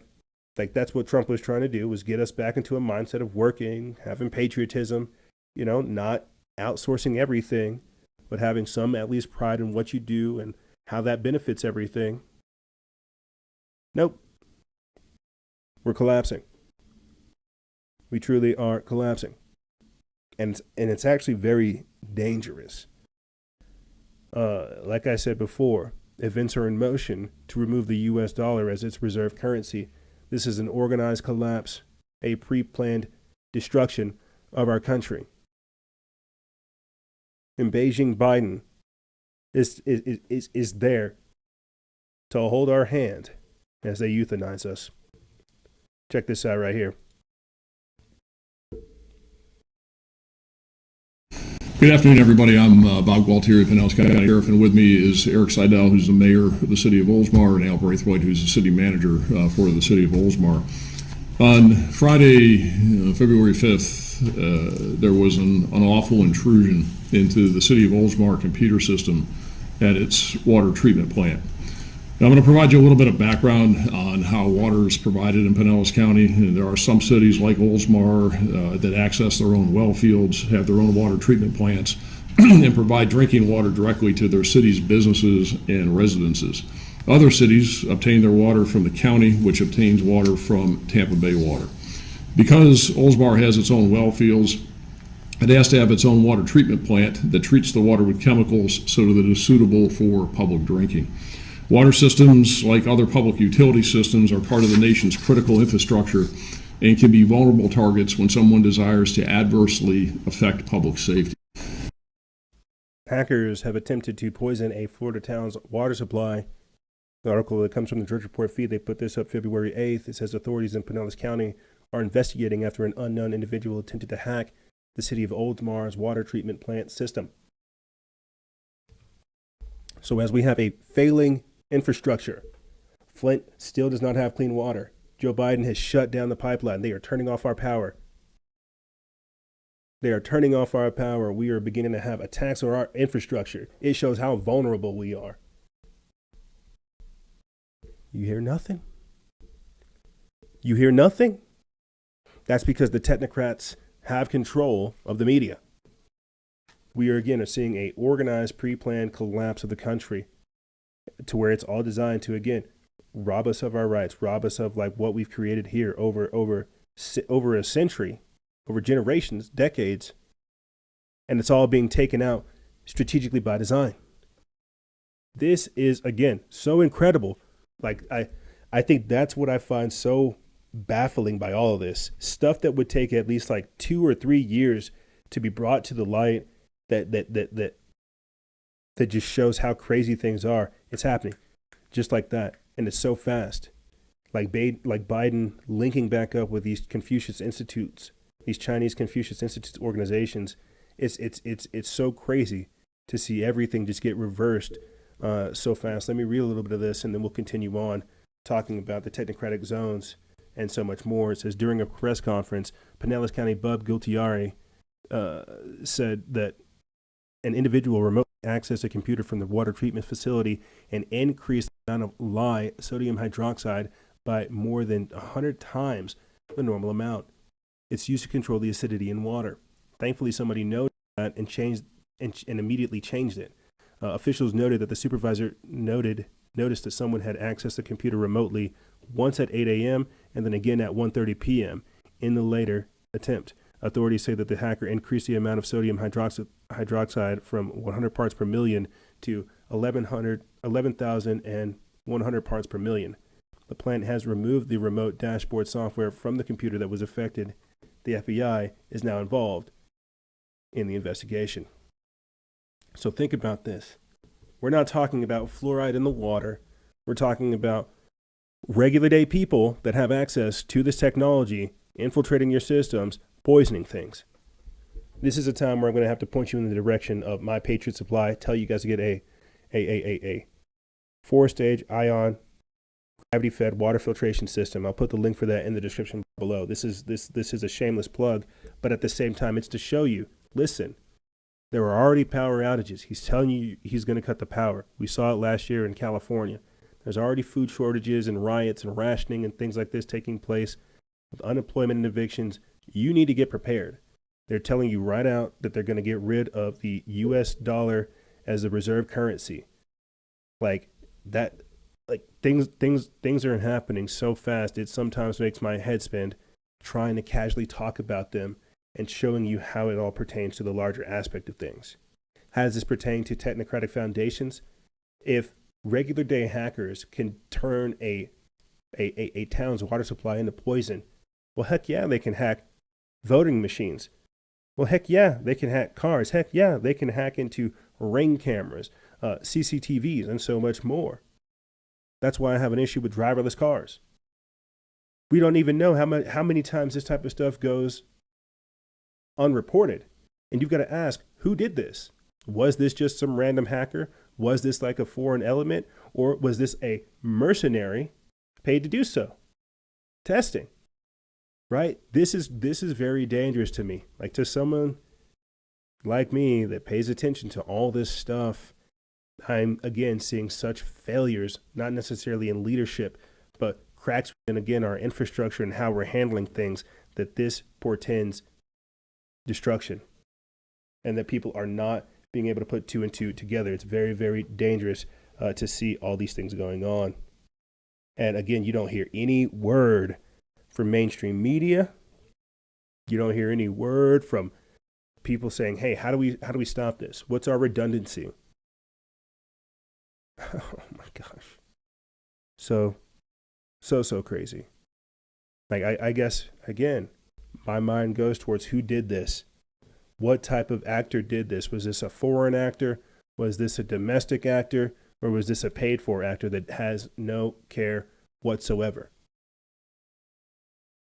You see, let me read this quick article about Bill Gates predicting the next two disasters, and then I'll get into this article about Grimes and Lil Uzi Vert, Lucifer, making plans to get brain chips together.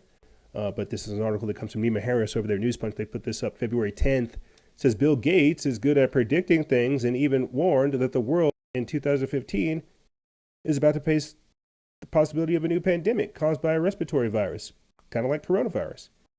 In a talk organized by TED Media entitled The Next Outbreak, we're not ready.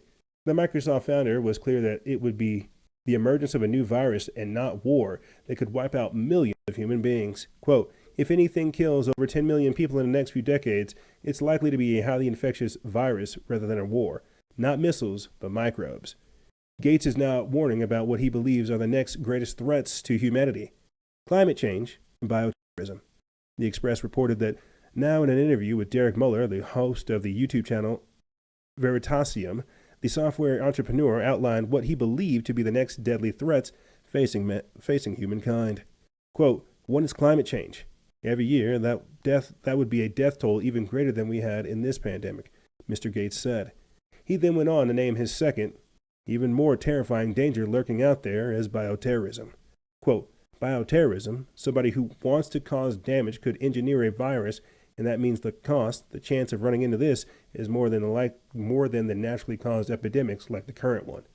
The Microsoft chief said he felt no satisfaction at all that his 2000 prophecy had come to pass. He questioned whether he could have been more persuasive in convincing people to take the threat of a new pandemic more seriously. Asked by Mr. Mueller how he had been so sure that a viral pandemic would occur, Mr. Gates replied, quote, there are a number of respiratory viruses, and from time to time, one will come along. Quote, respiratory diseases are very scary because you're still walking around on a plane, on a bus, while you're infectious. Unlike some other diseases like Ebola, when you're mostly in a hospital bed by the time the viral load infects other people. He's talking about Event 201. He's talking about the SPARS pandemic. And he's also talking about climate change and weather modification. He actually has patents in working with Harvard to modify the weather. But again, think about this. We're talking about a man that has incalculable amounts of wealth, basically foreshadowing what's going to happen in the next 10 to 20 years.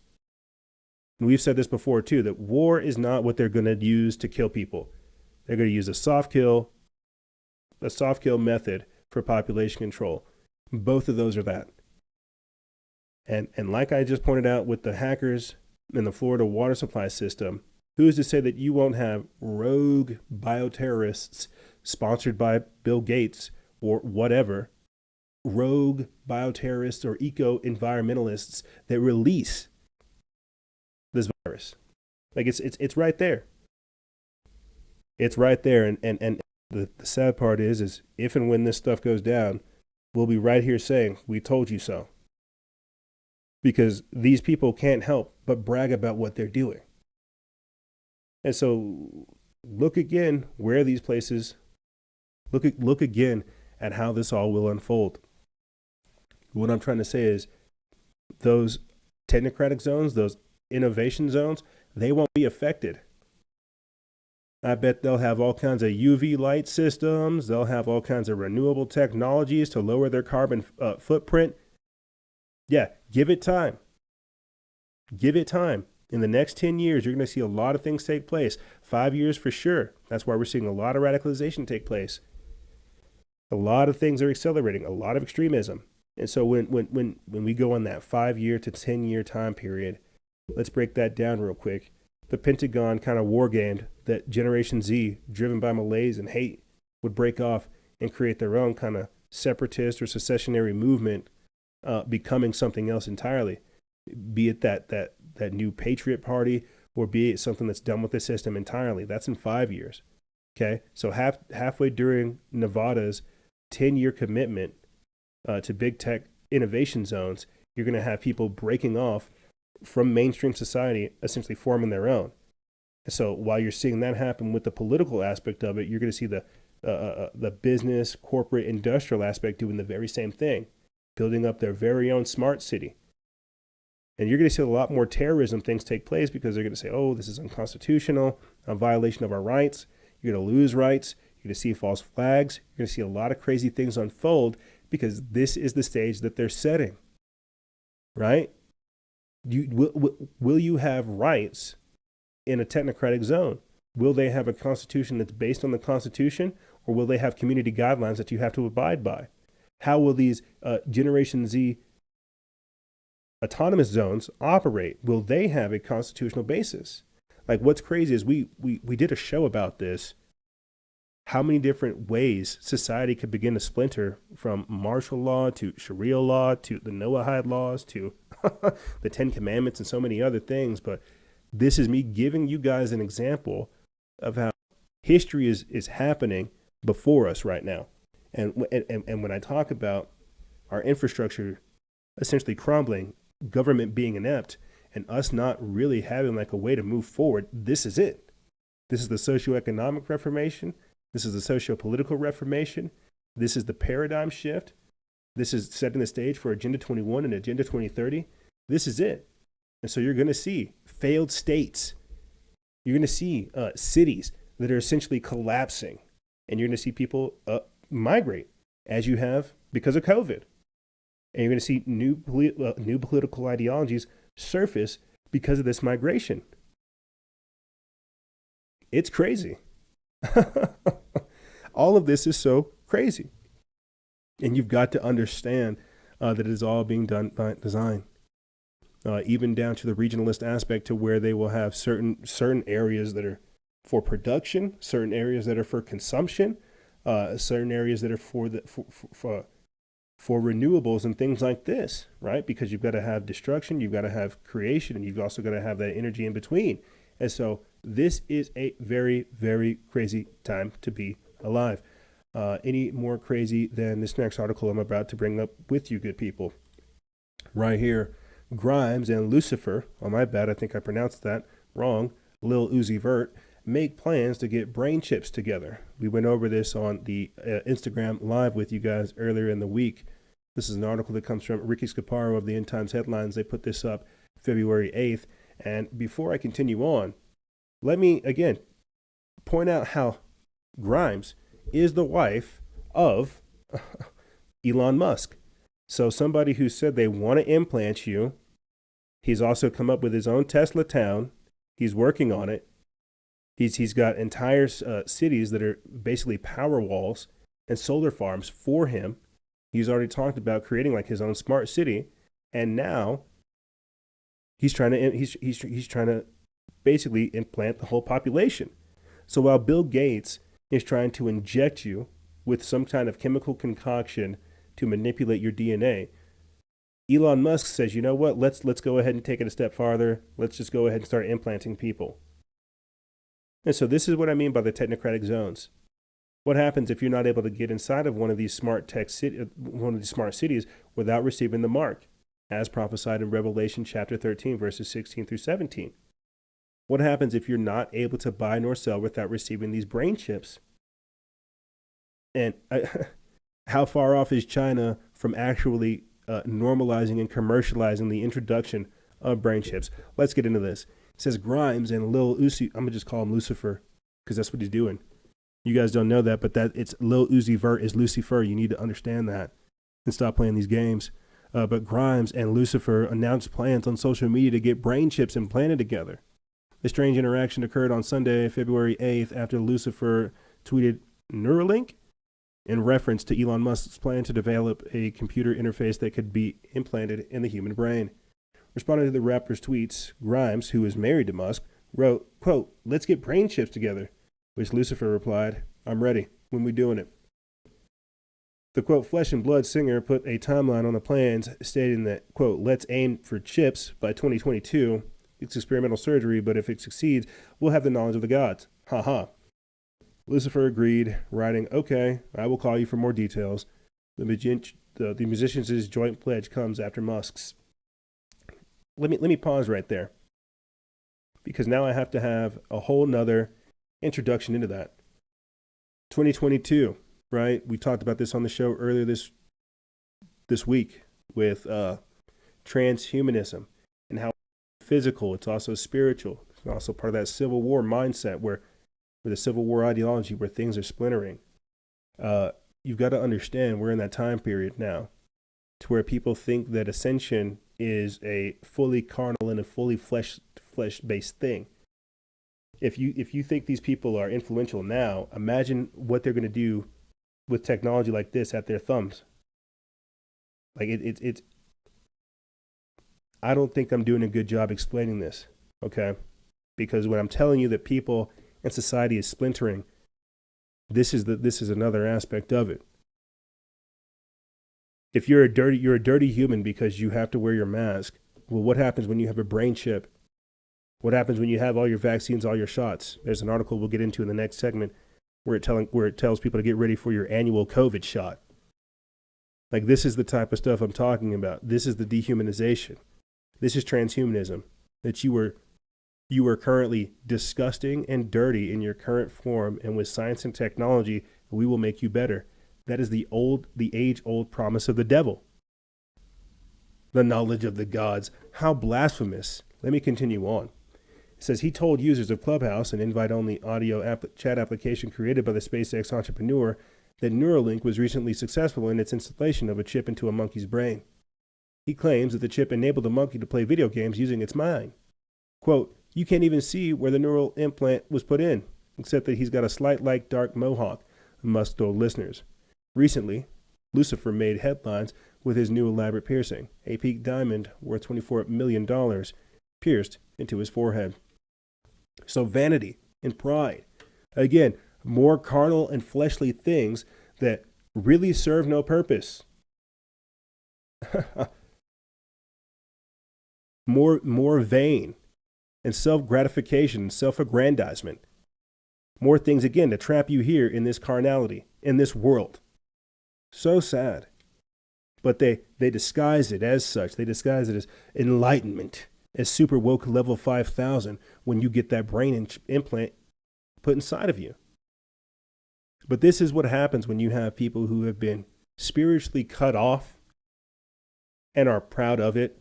Like I say, Hollywood politicians, when I was referring to Bill Maher, what would you call these shills, these satanic droppings, right? These puppets, I think is the best way to describe it. What would you call these type of individuals? Because that's all they are. They're not really individuals. There's a spirit through them. They're just vessels that they activate every now and then. They roll them out there to get the latest thing, the trendiest thing. Like here's the crazy thing. Because I come at it from like a paranormal aspect. How crazy is it that we are now in a time period to where humans can implant humans, but aliens can't implant humans? Right? Because you got the UFO alien abduction agenda where aliens were coming through, probing people and putting implants in them. That's all conspiracy theory. But when Elon Musk does it with Lucifer and Grimes, it's super cool. Oh, Bill Gates can't do it. He just wants to inject you with a needle. But when Elon Musk does it, it's the cat's meow. Do you see what's happening? You're being propagandized to. They're trying to break down your defenses of having you insert something into yourself. Like it's supposed to be a good thing.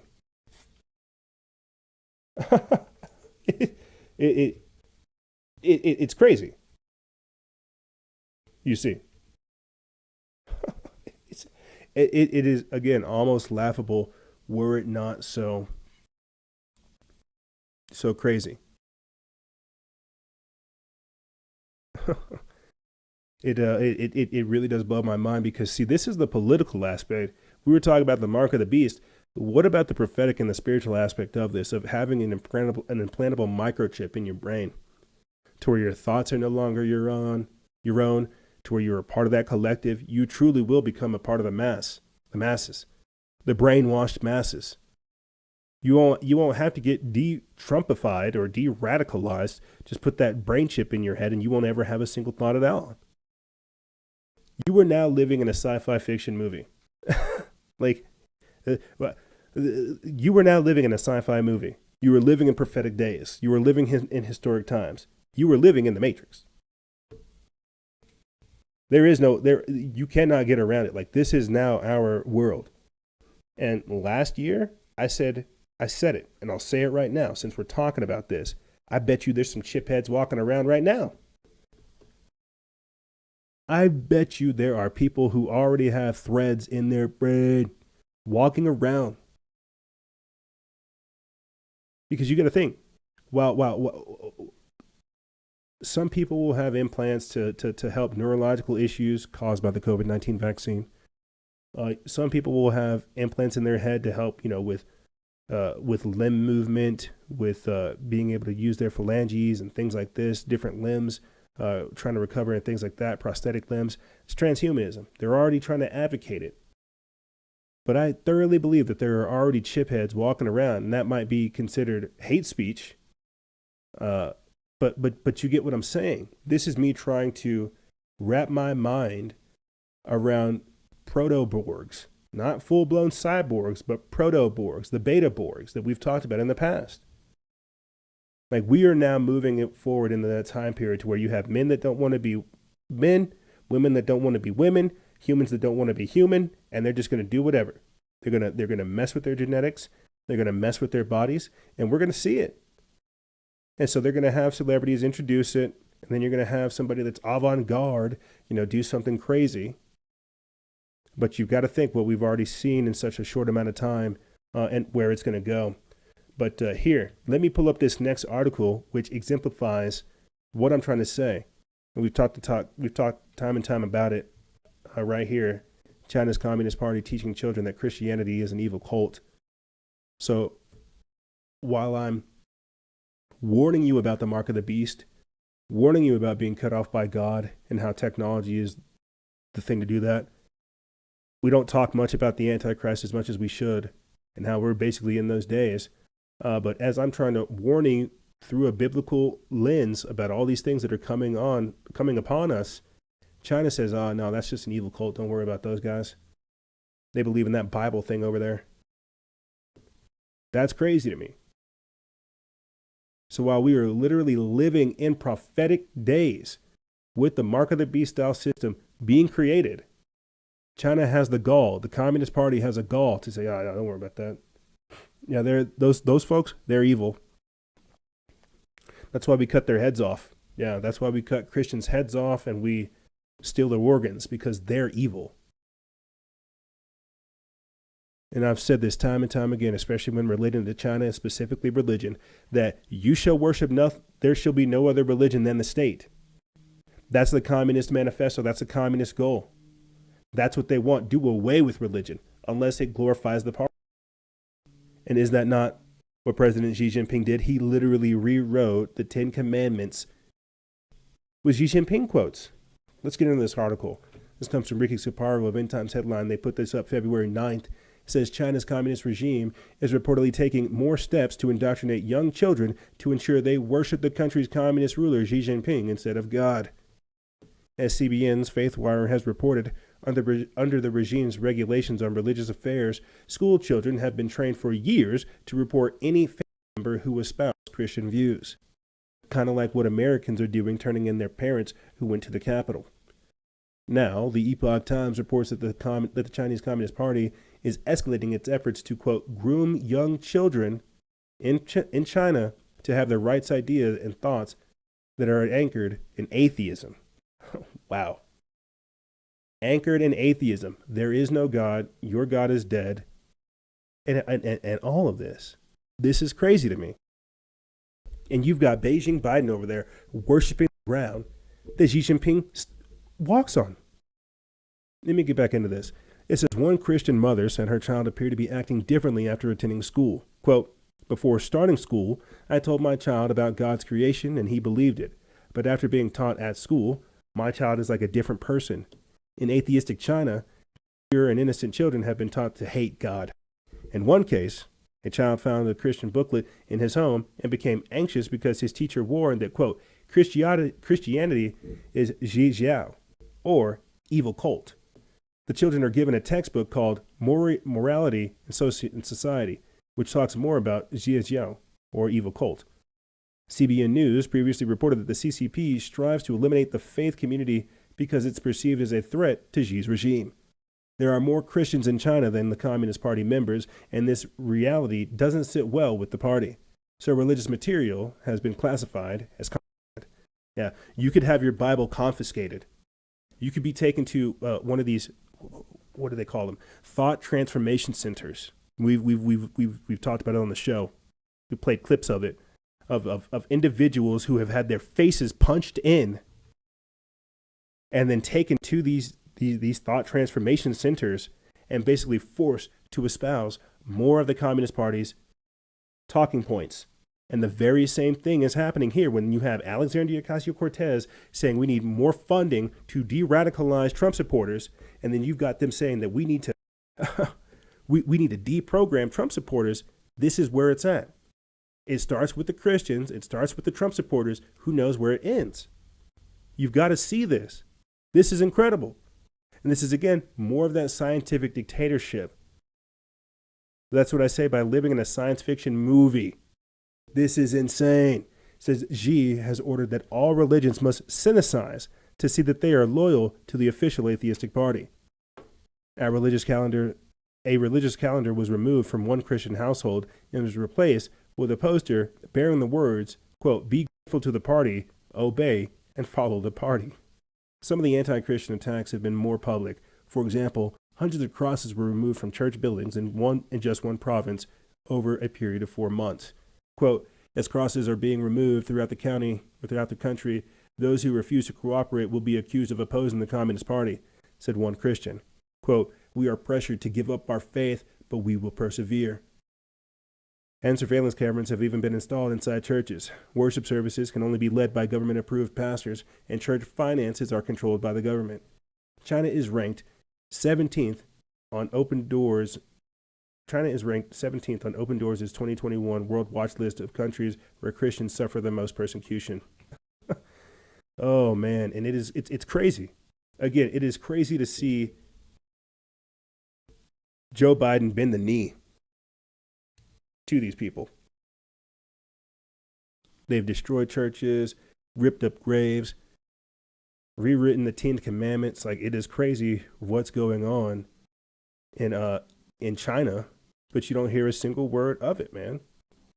That's the even crazier part about it. And on top of that, you have people basically worshiping the ground they walk on. And this is what I mean. They have to eradicate religion because there shall be no spirituality in a technological age. They're getting rid of it. It's all about the age of enlightenment, knowledge, wisdom, information, and data. There's no need for spirituality. That's why they want to give you the New Age mysticism, right? They want to give you a Gaia worship, a one world religion. This has all been prophesied. And that's why they got to get rid of Christians first, is because they were told to be the salt of the earth, to be the watchmen of the wall, to be the ones that call this stuff out, to put themselves, to be the intercessors. But once they're gone, once these people stop standing up, not only for their rights, but your rights, are you going to stand up for them? Are you going to stand up for anybody? But here, let's get back into what China's doing. This is, again, more the technocratic zone aspect. After they successfully launched a pandemic on the world, they now have a spacecraft that has entered orbit around Mars. This is an article that comes from Zero Hedge over there. And they put this up February 10th. CGTN official on Twitter, the China state-affiliated media, says that China's first Mars probe, Tianwen-1, has successfully entered the orbit of the red planet after a crucial, quote, break to decelerate and be captured by Mars gravity, according to CNSA. And so what they're saying is they've launched probes. So after literally paralyzing the entire world with a virus, selling them masks, selling them vaccines, selling them data, after stealing, robbing, and replicating all kinds of stuff, accumulating, again, massive amounts of wealth, they too have launched their space program. But what's even crazier is you've got Beijing Biden shutting down Elon Musk and shutting down the space program. We talked about it just last week. There was a clip in our Telegram feed of Jen Psaki, the White House press secretary, scoffing at the idea of a Biden administration working with the Space Force. And so here we have a new branch of the military specifically designed to work with space, and the incoming administration thinks they're a joke, while our adversaries and our enemies, who literally poisoned us, launched a probe. Do you see what's happening here? This is what I'm saying, how we have been positioned for failure. While they have given all the code keys to China, and they have given them all the power because China is the model now.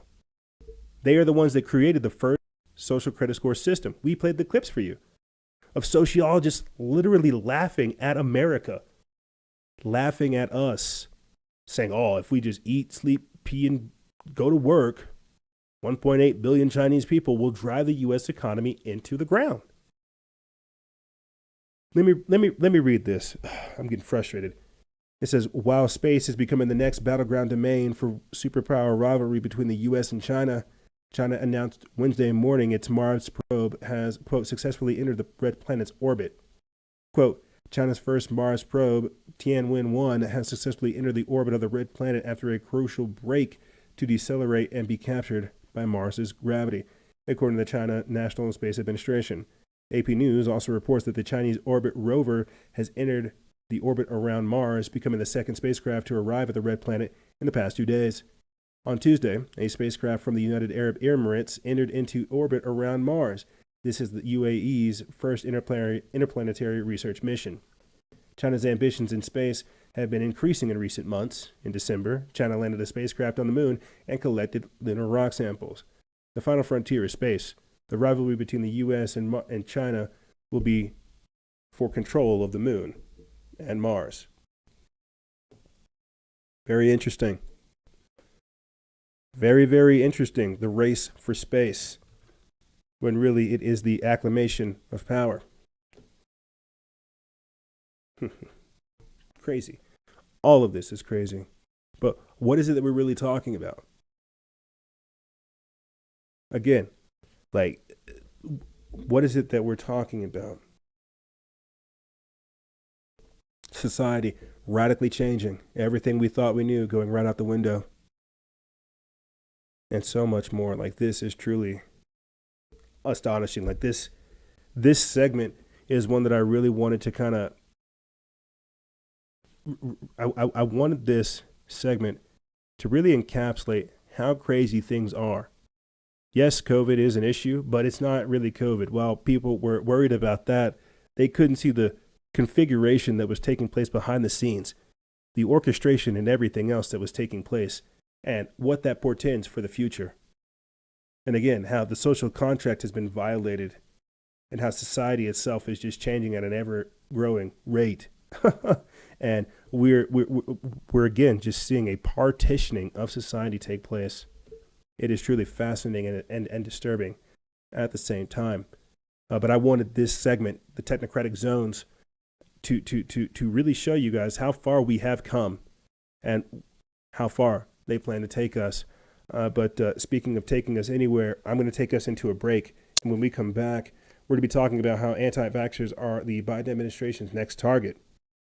Yeah, as if you weren't surprised. And how Facebook says it's going to start taking down posts with claims about vaccines that it deems false. Whether or not it's true is irrelevant. It's whether or not Facebook deems it false.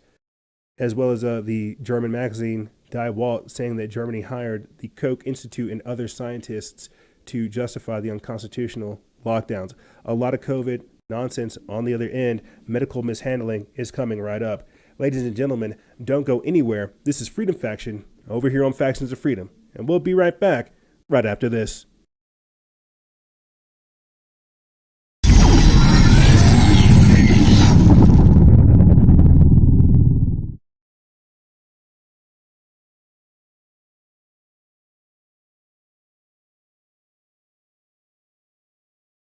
In a world where secret powers are at play, where nothing is as it seems, one brand of clothing gives crusaders of truth a voice. One brand in the fight against terror, deceit, and destruction. We are not merchants of fear. We are not a parody of free thinkers. It was almost like they ignored it because they wanted it to happen. I occasionally think how quickly our differences worldwide would vanish if we were facing an alien threat. This season, get ready to awaken the masses. Forget the politicians. Politicians are put there to give you the idea that you have freedom of choice. You don't. You have no choice. You have owners. They own you. Forbidden Clothes. Because if you know, you know.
Oh, man. So sweet. Oh, man, so sweet.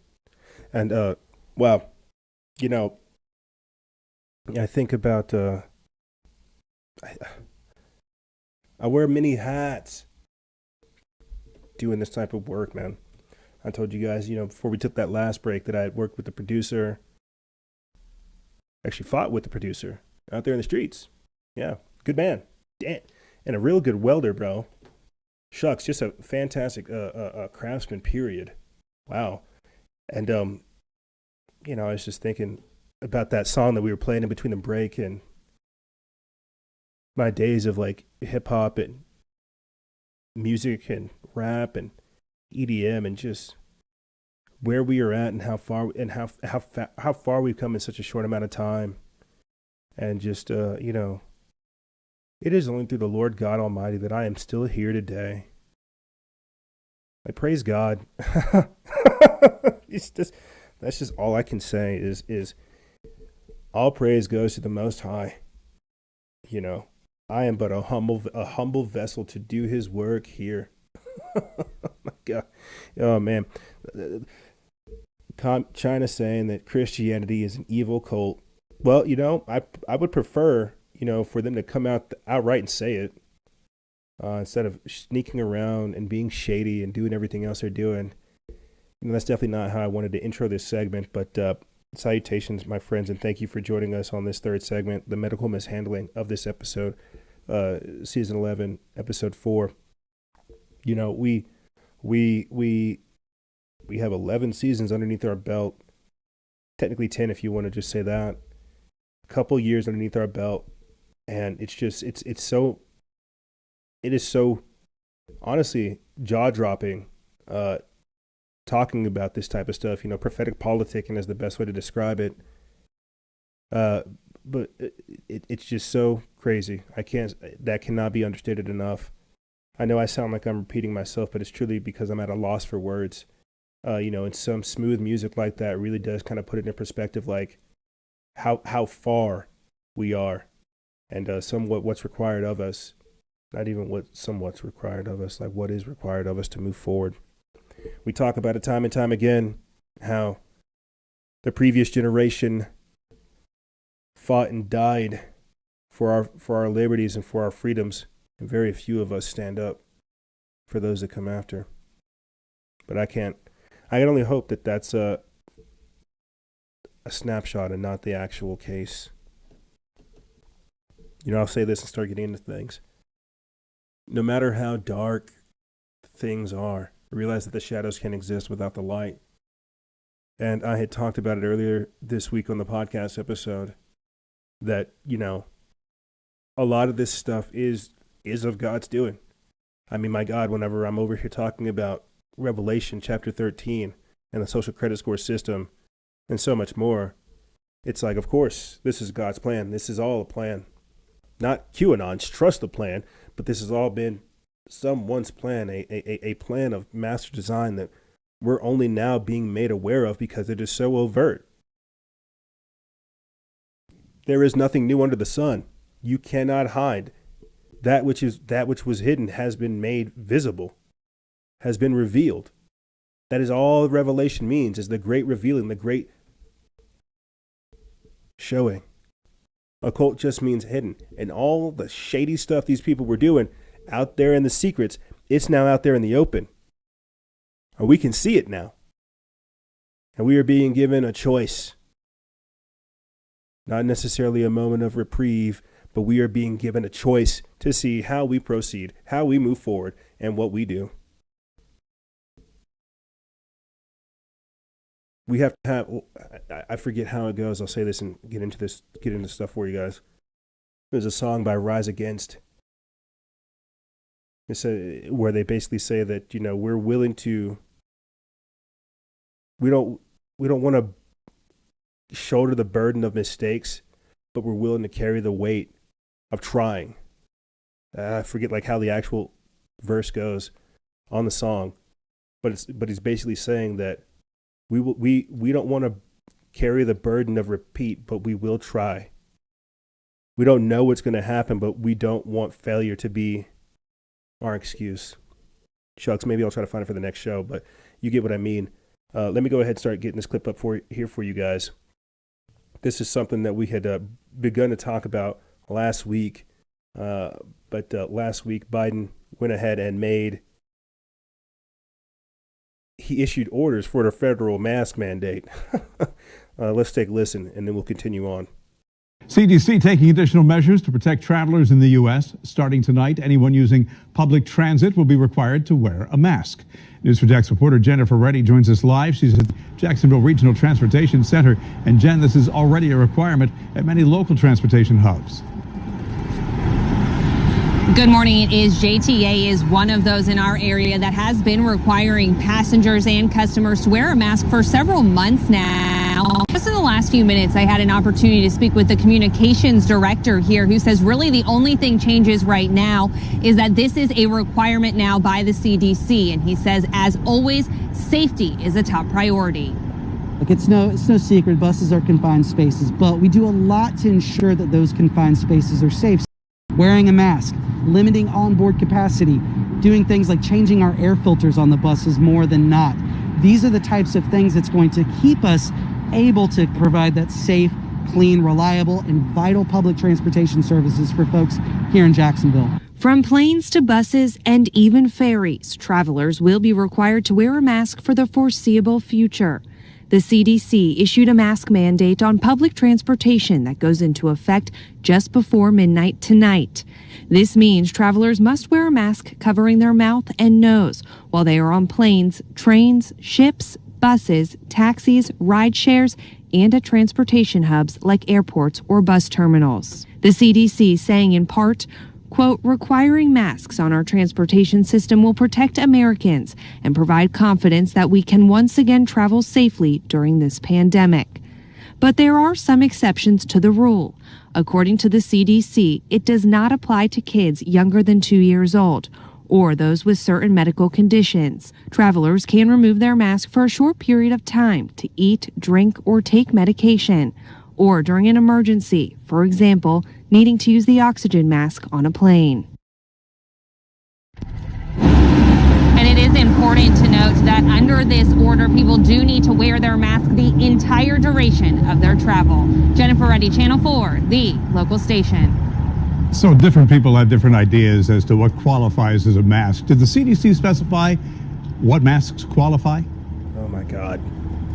Bruce, the CDC breaks it down very clearly for people, but of note, they do say that people need to have their mask covering their mouth and their nose and secure on their head with the ear loops tightly around your head. Oh my when God. it comes to some of the other popular options like gaiters and face shields, gaiters are allowed, but they do need to be I gotta layered. cut this off. I'm sorry.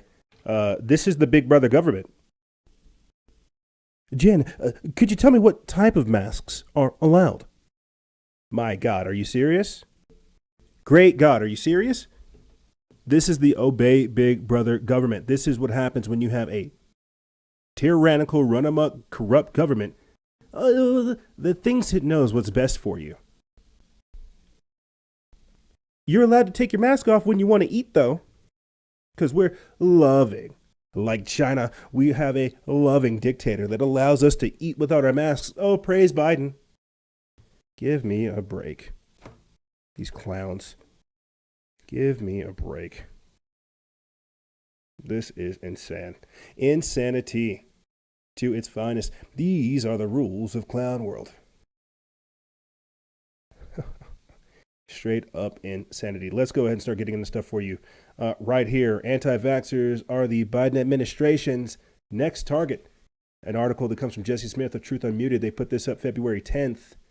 This says the experts are very upset that there is so much resistance to taking COVID vaccines. They have a real grudge against those who dare to do their own research, formulate their own opinions, and insist on informed consent and bodily autonomy. They think any resistance to COVID vaccines is due to, quote, conspiracy theories. Just as we warned in Beware the Vaccine Part 3, the government will ramp up its propaganda efforts to, quote, build trust in the public. If the, quote, pandemic is prolonged, they will demonize and blame anti-vaxxers as the reason and ramp up efforts to identify those who haven't been vaccinated to, quote, convince them to take the shot. If that doesn't work, they may, as we warned in Beware the Vaccine Part 4, try to make it mandatory. Please keep your eyes open as this continues to develop. Key points. Just under half of the adults in the U.S. said in December that they were very likely to get vaccinated, according to a new CDC study. That's up 39.4% of adults surveyed in September, but still below the 70 to 40 to 85% that say it's needed to suppress the virus. That could potentially jeopardize U.S. vaccination efforts to control the pandemic, which has overwhelmed hospital and taken more than 466,000 American lives in just about a year. Wendy Borger tested positive for COVID-19 at an urgent care center in Palmerton, Pennsylvania on December 28th. She said she was fatigued, short of breath, and had a headache, heart palpitations, and a fever of over 103 degrees Fahrenheit. Her oxygen levels dipped to 94%. Berger, who is 50 and suffers from chronic bronchitis, said her lungs felt like a weapon when she walked down the stairs or even had a shower. It took almost 2 weeks before it didn't hurt to breathe, she said. It's been more than a month since her diagnosis, and she still isn't fully recovered. Despite her suffering, she still won't get a COVID-19 vaccine shot. Quote, I'm not a believer in the flu shot either. I just think about our body needs to fight things off naturally. Borger, a self-described anti-vaxxer, told CNBC. I mean, like me, luckily I survived. It was bad, but I survived. Now think about that. You're now one of these anti-vaxxer conspiracy theorists for thinking that the immune system should do what it's designed to do. So I guess Archbishop Carlo Vignano was right whenever he said that COVID-19 was being used as a global health dictatorship to usurp God. Because again, here's more of that transhumanism, thinking that you dirty humans, you're sick. Give us your bodies, and through science and technology, we'll make you better. Well, why won't I let my immune system work? What happens with that? Oh, well, you're asking too many questions. You're asking way too many questions. You know what? Just put your mask back on.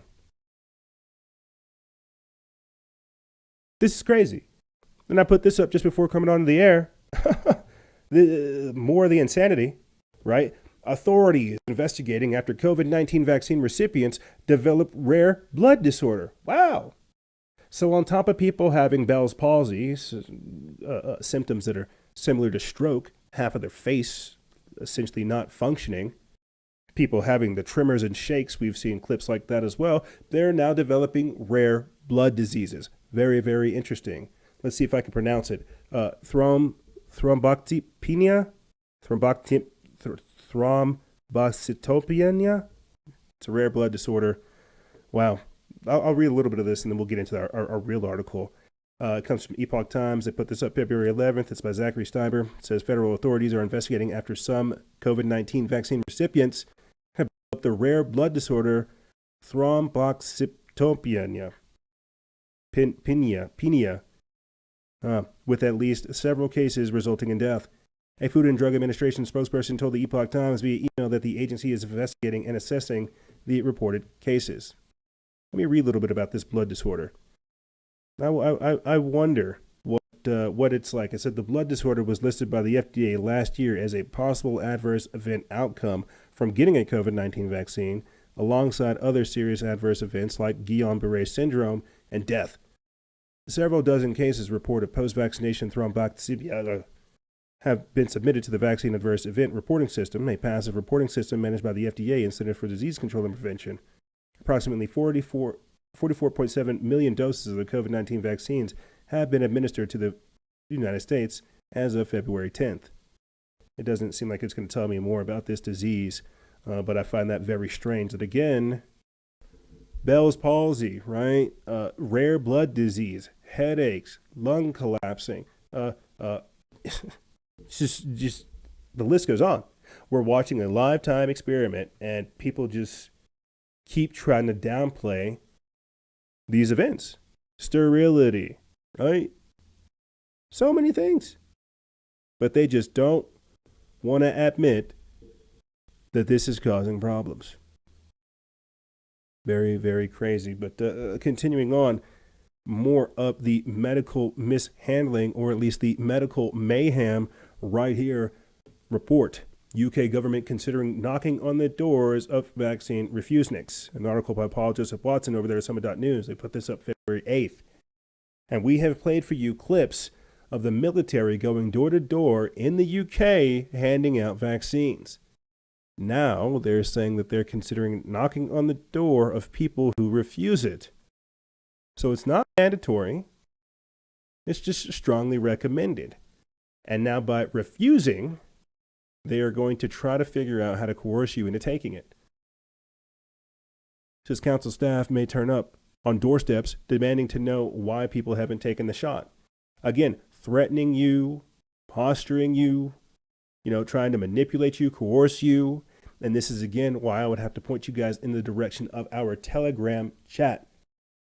Or just go to freedomtaker.com. They have 4 downloadable forms where you can refuse, where you have a employer coercion document. You have the vaccine refusal document. You also have a no mandatory testing document. There are 4 separate documents, which I would highly recommend you guys download as PDFs on your phone, print them out, have these things ready to go. Situations like this. Legally and lawfully, get your ducks in a row so they don't try to just come plunge a needle in your arm. They're trying to figure out, again, how to manipulate you, how to coerce you. We haven't even talked about joints for jabs or jabs for joints. It's like you get those jabs, we'll give you some free weed. It's like, what, dude? Let's get into this. It says the UK government is considering considering a plan to dispatch council staff to knock on the doors of those who refuse to take a coronavirus vaccine in an effort to coerce refuseniks into taking the shot, according to a report. The London Metro reports that vaccine minister Nadhim Zawahi told MPs he wanted to identify at an individual level those who have been offered the vaccine but turned it down. The report states that the plan is being hatched amid fears that a sizable amount of people, or a sizable amount of the population, are skeptical of the vaccine. Zawahi said that the role of the council staffers would be to determine why people are refusing the vaccine and then see, quote, what might convince them to change their minds.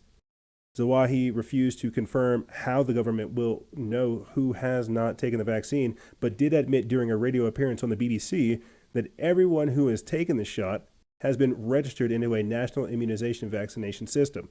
Quote, we absolutely will look at how we are addressing the issue of the refusal rates, Zawahi said. While Zawahi touted a high uptake of vaccines among British people, it emerged around 20% of the social care workers have refused to take the vaccine. Probably because they're seeing the same thing we're seeing. And the sad part is like D-Day, like V-Day, what they say, we're letting all these other bodies just be crammed into this wood chipper.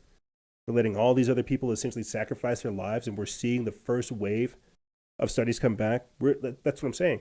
We're seeing a lifetime experiment, and just because the vaccine is there doesn't mean people want to take it. They'll virtue signal and do all this, but that doesn't mean they'll plunge that needle in their arm knowing full well that it's a chemical concoction. They don't want that. Oh, but you see, they've got to figure out how to get those rates up. It says in December, a poll found that around a third of the people in the UK do not want to take the vaccine. The notion of government staffers knocking at the doors of refuseniks has prompted fears that the British government is keeping a database of vaccine skeptics. A similar scheme has been implemented in Spain.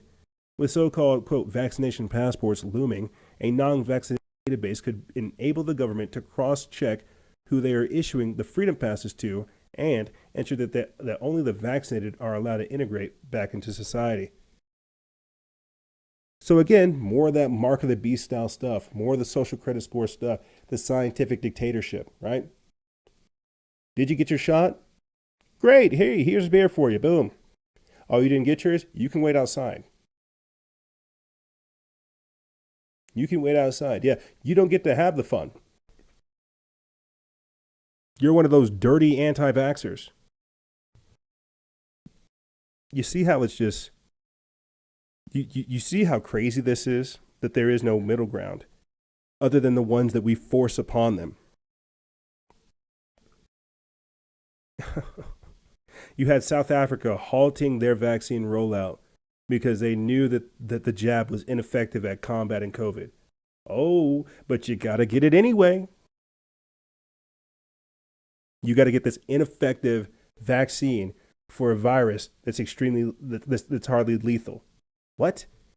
This is what I mean by them holding our freedoms hostage. Check this out right here. Germany hired Koch Institute and other scientists to justify the unconstitutional lockdowns. An article that comes from Zero Hedge. They put this up February 9th. This next one comes from Great Game India. We put it up on our Telegram before we put it up on our Instagram. It says Germany hired scientists to develop fake coronavirus model to justify the strict lockdowns. Yeah, according to an extensive email exchanges obtained by a group of lawyers in a legal dispute, the German Interior Ministry hired scientists to develop fake coronavirus models in order to justify the lockdowns. Yeah, of course. It's not about health. It's about obedience. It's about submission. You can't tell the slaves their rights. Shame on you. Tell them to put their mask on and that we have a vaccine waiting for them. And you see, that's the problem with a brain dead, dumbed down population that doesn't know what type of war it's in. And why they're trying to, again, coerce you, intimidate you, threaten you. Because they want to trick you up. You've got to be armed with the facts. I would definitely recommend you guys to download those documents from thefreedomtaker.com or from our Telegram and keep them on your person. And then find other examples of that, templates that can be used to learn your rights, man. Because this is insane. It's not mandatory, but they can really pressure you into doing what they want. Either your employers will make it mandatory or your insurance will make it mandatory, but you have to start figuring out a way to kind of put it on the table. Say, let's get your signature on this. If there's anything that goes wrong, you'll be the first one I call. That's why they asked for regulatory flexibility at the start of this and why I spammed it home the whole way throughout this pandemic, because they know it's going to create things like Bell's palsy. It's going to create rare blood disease. It's going to do all these crazy things they're doing, but they do not want people to turn back around and be able to sue them. Check this out right here. Hundreds marched through Copenhagen to protest the COVID-19 lockdown and plans for vaccination passports. Let's take a quick listen.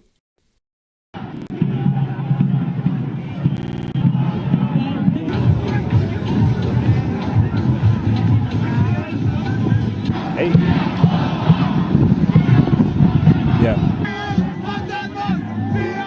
Yeah, so while Americans are getting lit over the Buccaneers and the Chiefs, right, you got the entire world fighting back against COVID. Let's get into this. We put this up February 8th. It's from this post. It says people opposing the Danish government's response to the COVID-19 pandemic marched through the capital in a fresh protest on Saturday.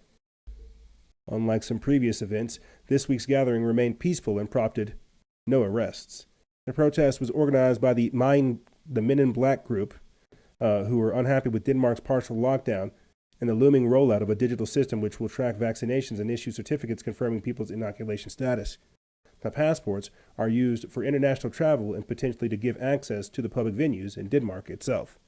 On Saturday night, hundreds of demonstrators walked through central Copenhagen in front of the Parliament building, carrying torches and flares, chanting slogans and playing music, which included their unofficial anthem, a version of the Italian partisan classic Bella Ciao.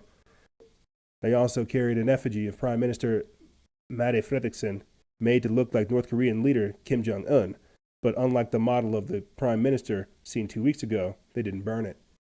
The burning stunt that happened on January 23rd caused much controversy, as on that occasion, the effigy was wearing a sign stating that the Prime Minister deserved to be killed. 5 people were arrested during that event. Men in Black allies distanced themselves from the action and lamented that it drew attention away from their core message. The protesters accused Frederiksen of imposing hasty and unnecessary restrictions and forcing people into taking the vaccine. Vaccination is not compulsory in Denmark, but opponents say it could as well be mandated if the alternative is to be excluded from all social life. Yeah, people need to fight back now. People need to fight back now. Here's an example, okay? Out here in the Southwest desert, we're running up on the 1-year anniversary of the lockdowns being instituted here. Our governor hates the word lockdown, right? So what we're doing is we're having a lockdown anniversary where we're putting ourselves in cages, we're putting ourselves in chains, we're dressing up like slaves, and we're really trying to stick our thumb in the governor's eye, showing the suicide rates, the business closures, and how much damage has been caused underneath her unconstitutional lockdowns. We've got to get real creative in how we go about these things. Just last week, we were having a nonpartisan anti-vax lockdown. It was super good. A nonpartisan anti-vaccine lockdown protest. It was really, really cool, and I'm glad to see that type of stuff. But this is what needs to happen. We need to see more people organizing and unifying, because right now they're going ahead with this.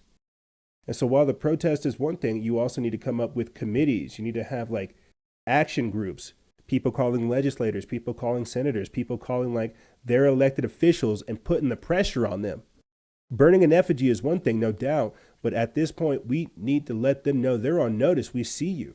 We see the bills you're trying to pass. And not only do we have the manpower, but we have the voting power. And that's an even more interesting comment or discussion that's going to take place here in the future. I might talk more about that in next week's Instagram Live, how celebrities have become inept, feckless, and useless, and how now we're in the age of action. We need leaders, we need activists, we need people stepping out of the social norms, doing stuff like this. And I'm grateful to be privy to some of these conversations. But getting back into the show, medical mishandling, I had already mentioned it, how South Africa was halting their vaccine because it was useless. Let's take a listen. But we're also in a situation now where the South African variant is beginning to spread around the country. So what do you know about the efficacy of the vaccine against that? We're working with partners in different parts of the world to conduct our clinical studies and look at vaccine efficacy. And there will be more data to come out on this shortly.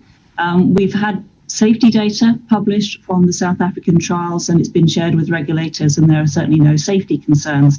But that trial is quite a small trial, so there may not be much opportunity to look at impact on particularly something like severe disease. Because we know that there's a study being published tomorrow which shows that your current vaccine only offers limited protection against the South African variant for moderate and mild disease. Could that have implications for how we live in the future, if that proves to be true? What we're seeing from other vaccine developers is that they have a reduction in efficacy against some of the variant viruses. And what that is looking like is that... But we're also in a situation now where... Failure is what that's looking like. This is another article that comes from Truth Unmuted by Jesse Smith. They put this up February 8th.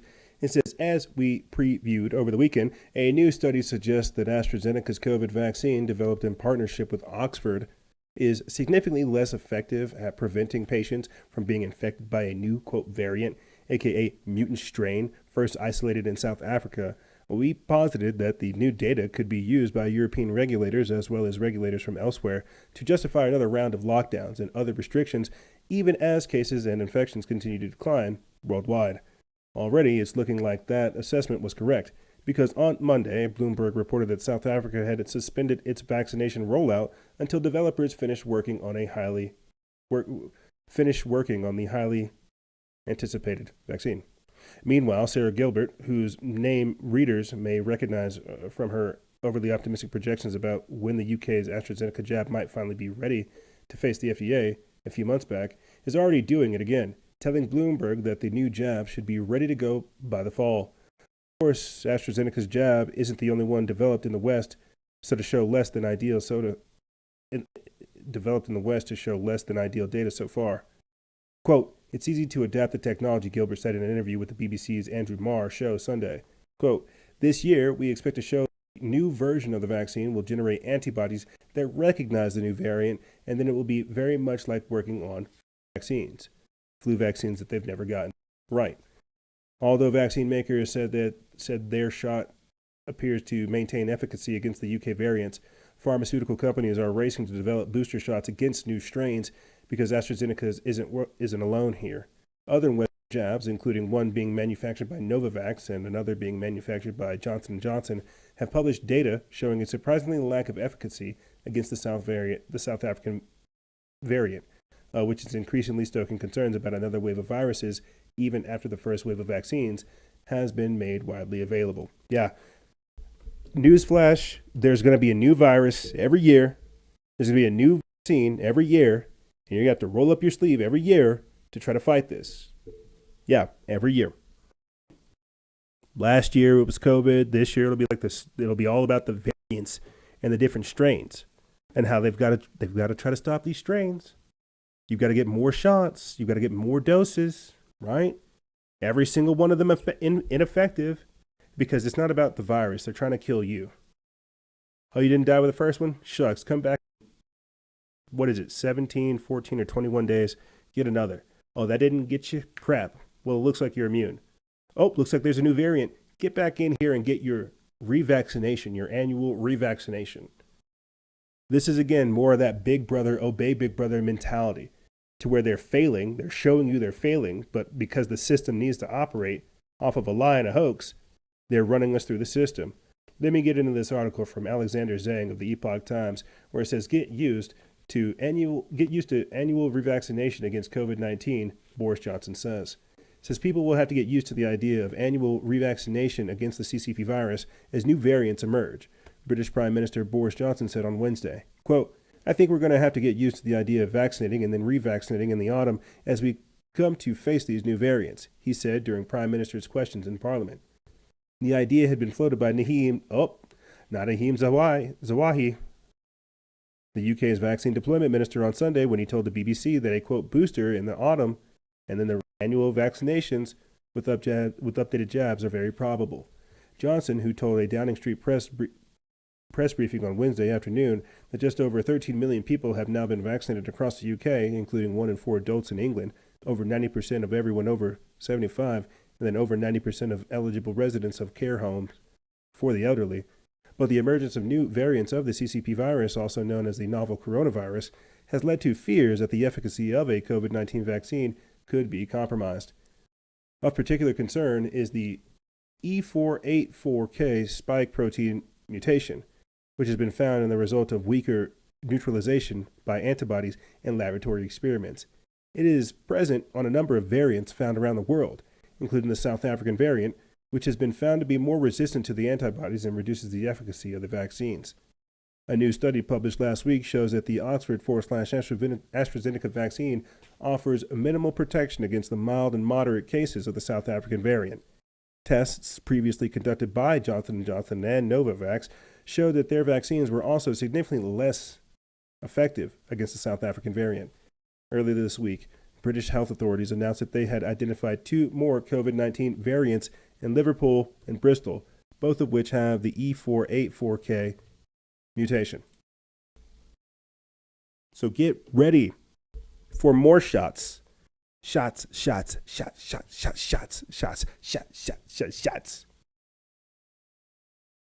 Insanity. So you're getting Bell's palsy, you're getting blood disorders, and they're like, get ready, we've got more for you.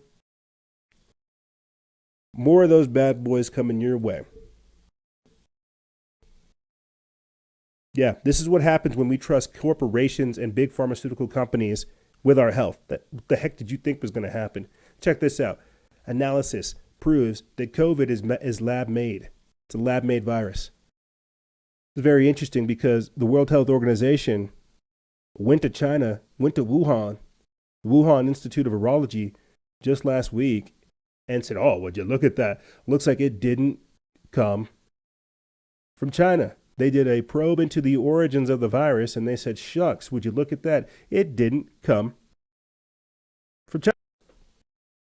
Huh. Now that sure is interesting. Let's read a little bit about this article from the National Post, reposted at Conscious Life News, where they put this up February 9th, talking about how COVID is lab made. So if the virus is lab made, what are they doing with all these vaccines? It says the 193-page paper published January 29th is titled A Baynes Analysis Concludes Beyond a Reasonable Doubt that SARS-CoV-2 is not a natural zoonosis, but instead is laboratory derived. Quote, the purpose of the analysis was to determine the origins of SARS-CoV-2, the virus that causes COVID-19, beginning with a likelihood of a 98.2% that it was a zoonotic jump from nature with only a 1.2 probability It was a laboratory escape. 26 different independent facts and evidence were examined systematically. The final conclusion is that it is a 99.8% probability SARS-CoV-2 came from a laboratory and only a 0.2% likelihood it came from nature. A summary notes. The author, Dr. Stephen Quay, has 360 plus published medical studies and has been cited over 10,000 times, placing him in the top 1% of scientists worldwide. What's more is Quay, who recently appeared on War Room Pandemic to discuss the study, holds 90 U.S. patents and has invented 7 FDA-approved pharmaceuticals. Quote, by taking only publicly available data or publicly available scientific evidence about SARS-CoV-2 and using highly conservative estimates in my analysis, I nonetheless concluded that it is beyond a reasonable doubt that SARS-CoV-2 escaped from a laboratory. The additional evidence of what appears to be an adenovirus vaccine genetic sequence in specimens from 5 patients from December 2019 and sequenced by the Wuhan Institute of Virology requires an explanation. You would see this kind of data in a vaccine challenge trial. For example, hopefully the WHO team can get answers to these questions. Private citizens are doing the research on the virus and they're telling you it's man-made. And then on top of that, you have people saying that the vaccine is a weapon of mass destruction. So again, the masks are making people retarded, oxygen deprivation, the carbon dioxide buildup. The masks are killing us. The virus is meant to basically make us inert. And the vaccine is causing Bell's palsy, rare blood diseases, collapsing lungs, all kinds of things like this. And they're trying to posture and position us, threaten us into taking it, holding our freedoms hostage. But hey, check this out. Here's another thing for you to think about. 501 deaths plus 10,748 other injuries reported following the COVID-19 vaccine. This is off of the latest CDC studies, or the latest CDC data shows. So that number is probably a lot higher because how many people actually put 2 and 2 together that the vaccine caused the death and that the vaccine caused other injuries? Like how many people actually called and said, oh shucks, I think it was the vaccine? And then how many people within the system reported it as the vaccine? That number is most likely a lot higher than we're reading. Let's get into this. This is an article from Natural Blaze. They put this up February 9th. It says, as of January 29th, 501 deaths, a subset of 11,249 total adverse events, had been reported to the Centers for Disease Control and Prevention's Vaccine Adverse Event Reporting System, VAERS, following the COVID-19 vaccination. The number reflects reports filed between December 14th, 2020 and January 29th, 2021. VAERS is the primary mechanism for reporting adverse vaccine reactions in the U.S. Reports submitted to VAERS require further investigation before confirmation can be made that an adverse event was linked to a vaccine. As of January 29th, about 35 million people in the U.S. had received 1 or both doses of a COVID vaccine. So far, only the Pfizer and Moderna vaccines have been granted emergency use authorization in the U.S. by the FDA. By the FDA's own definition, the vaccines are still considered experimental until fully licensed. According to the latest data, 453 of the 501 reported deaths were in the U.S. 53% of those who died were male, 43% were female. The remaining death reports did not include the gender of the deceased. The average age of those who died was 77. The youngest reported death was of a 23-year-old. The Pfizer vaccine was taken by 59% of those who died, while the Moderna vaccine was taken by 41%. The latest data also included 690 reports of anaphylactic reactions to either the Pfizer or Moderna vaccines. Of those, the Pfizer vaccine accounted for 76% of the reactions and the Moderna vaccine for 24%. As the Defender reported today, a 56-year-old woman in Virginia died January 30th, hours after receiving her first dose of the Pfizer vaccine. Doctors told Dreen Keys, daughter, that her Janae Keys' daughter that her mother died of a flash pulmonary edema, likely caused by the anaphylaxis. The death is under investigation by the Virginia's Office of the Chief Medical Examiner and the CDC. Yeah, no, this is a live experiment, and it is honestly like astonishing to see. I didn't get around to posting it, but we put this article up on our Telegram February 10th. It says that an American doctor had a miscarriage 3 days after getting the COVID vaccine. It's from Great Game, India. We didn't post it on our Instagram because that's traumatizing, man. Like, this is insane. This is worrying to me that we are seeing such medical tyranny. I don't even know what you would call it, man. What do you call this? Like, what do you call this assault on your freedoms?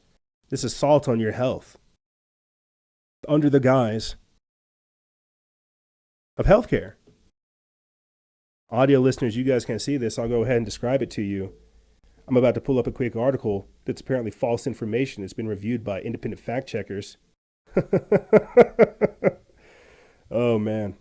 Who is it? The fact checker is Science Feedback. They have concluded that this is false. They say that vaccines are useful even when there is a treatment for disease, contrary to the claim by Lee Merritt in the New American video. Yeah, health feedback, sure, whatever. I'll go ahead and read the article headline for you guys. It says, respected doctor and bioweapons researcher believes that COVID vaccines are a form of, quote, weaponized medicine. Yeah, I would have to agree. I would definitely have to agree. So the masks don't work, the vaccines don't work, then why the hell are we doing this? Seems like the only thing we can literally do to beat this is to boost our immune system. Yet our loving leaders don't talk anything about that at all.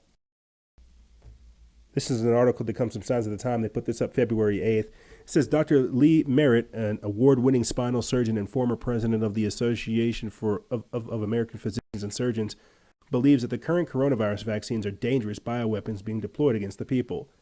Dr. Lee Merritt, who previously studied bioweapons while serving as an orthopedic surgeon in the United States Navy for 9 years, sat on the board of the Arizona Medical Association and has published numerous peer-reviewed papers, believes that the mRNA-altering coronavirus vaccines currently being distributed in the United States are rewriting our genetic code to make us vulnerable to a second virus later on, a second virus that Bill Gates has predicted. Quote, I believe early on in February that this was a biologically manipulated bioweapon because the minute that anybody popped up with the data suggesting that they were censored,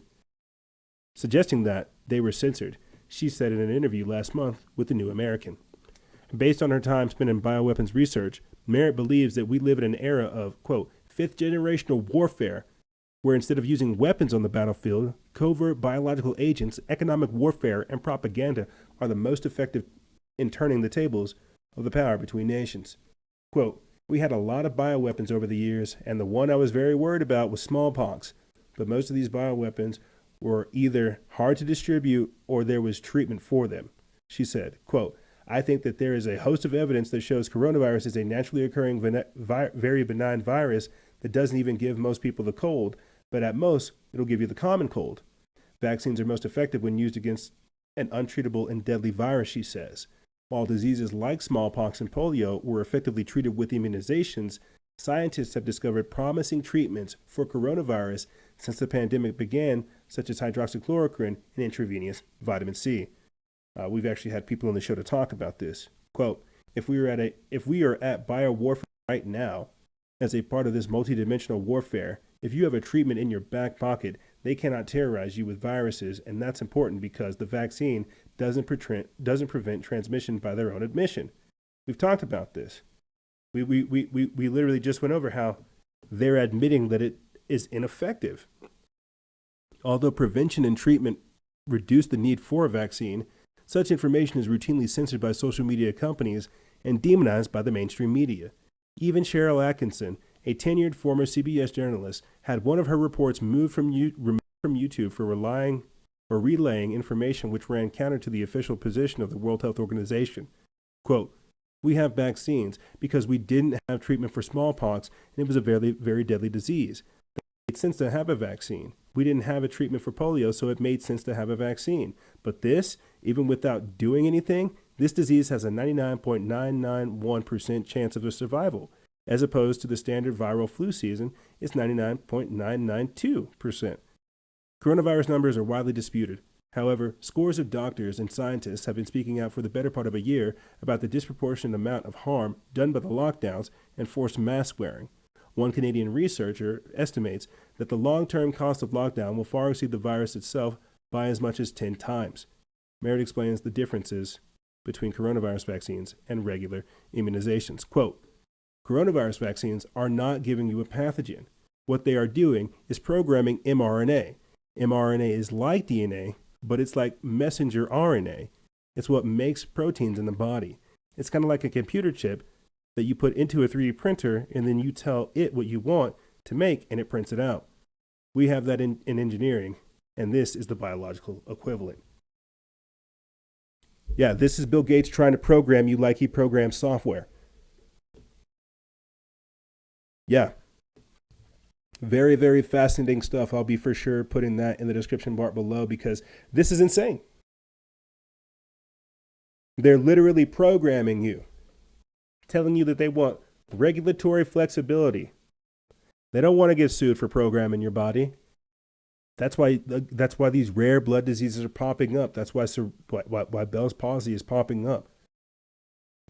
Why people are having like tremors and shakes is because this isn't like every other vaccine where you're treating the disease. You're rewriting people's biological makeup, and they're using the vaccine as the operating system. That's why they're saying get ready for your annual update. The same way you have to update your phone because the software, the apps, the things need to run in there. That program will be defunct. That's why it's not useful against some of these variants. That's why you'll have to get updated vaccines for these new variants, even though they're ineffective. It's the common cold, and they're trying to weaponize your body against yourself. This is crazy, and you're a conspiracy theorist for thinking that the immune system should do what it was designed to do. This is clown world. This is crazy. And we are now in a time period to where, again, standing up for your rights, thinking for yourself, doing the research, doing the work, putting two and two together, getting your ducks in a row is bad. They are literally censoring doctors, scientists, and surgeons for literally doing the research. Years later, you've got to think about how many people, how many doctors have quietly been silenced during this whole process, trying to get the information out to the people. This is what I mean by medical mishandling. The reason why they're having all these hiccups is because they can make profit off of the treatments that come afterwards. If China's making all the money selling research, selling vaccines, selling masks, and things like this, they're not shut down. They're open for business. If they're making all kinds of money doing this, well, heck yeah, the companies like this. This is why, even during Trump's presidency, towards the end of it, where you had folks on Wall Street and big money essentially talking about trying to hurry up and roll out the vaccine because that's the only thing that's going to kickstart the economy. That's why they're propagandizing you with the vaccine. That's why this whole scientific dictatorship, the whole socioeconomic, sociopolitical reformation is based on that. This is why Bill Gates is coming out saying that the next pandemic will be bioterrorism and climate change, because they're setting the stage. They're being done with the old world order, and they're using these issues, these things that bind us all, to create this new world order. From the environment to our health, you will see that dirty human aspect is coming through. This is, again, more that transhumanist mindset to where humans are bad, humans are dirty. This is the anti-human nature of COVID, and that through science and technology, we will rebuild you. These are frightening, truly, truly frightening to be thinking about this type of stuff and openly discussing it. So yes, my friends, ladies and gentlemen, I would highly recommend you download some of those PDFs, and you can be sure I'll try to find much more moving forward. Talk to your local physicians. They know it's a sham. Reach out to doctors. They know. And talk to them about what they are doing to help fight this, because it truly is all hands on deck. Ladies and gentlemen, this is Freedom Struggle, Technocratic Zones, and Medical Mishandling.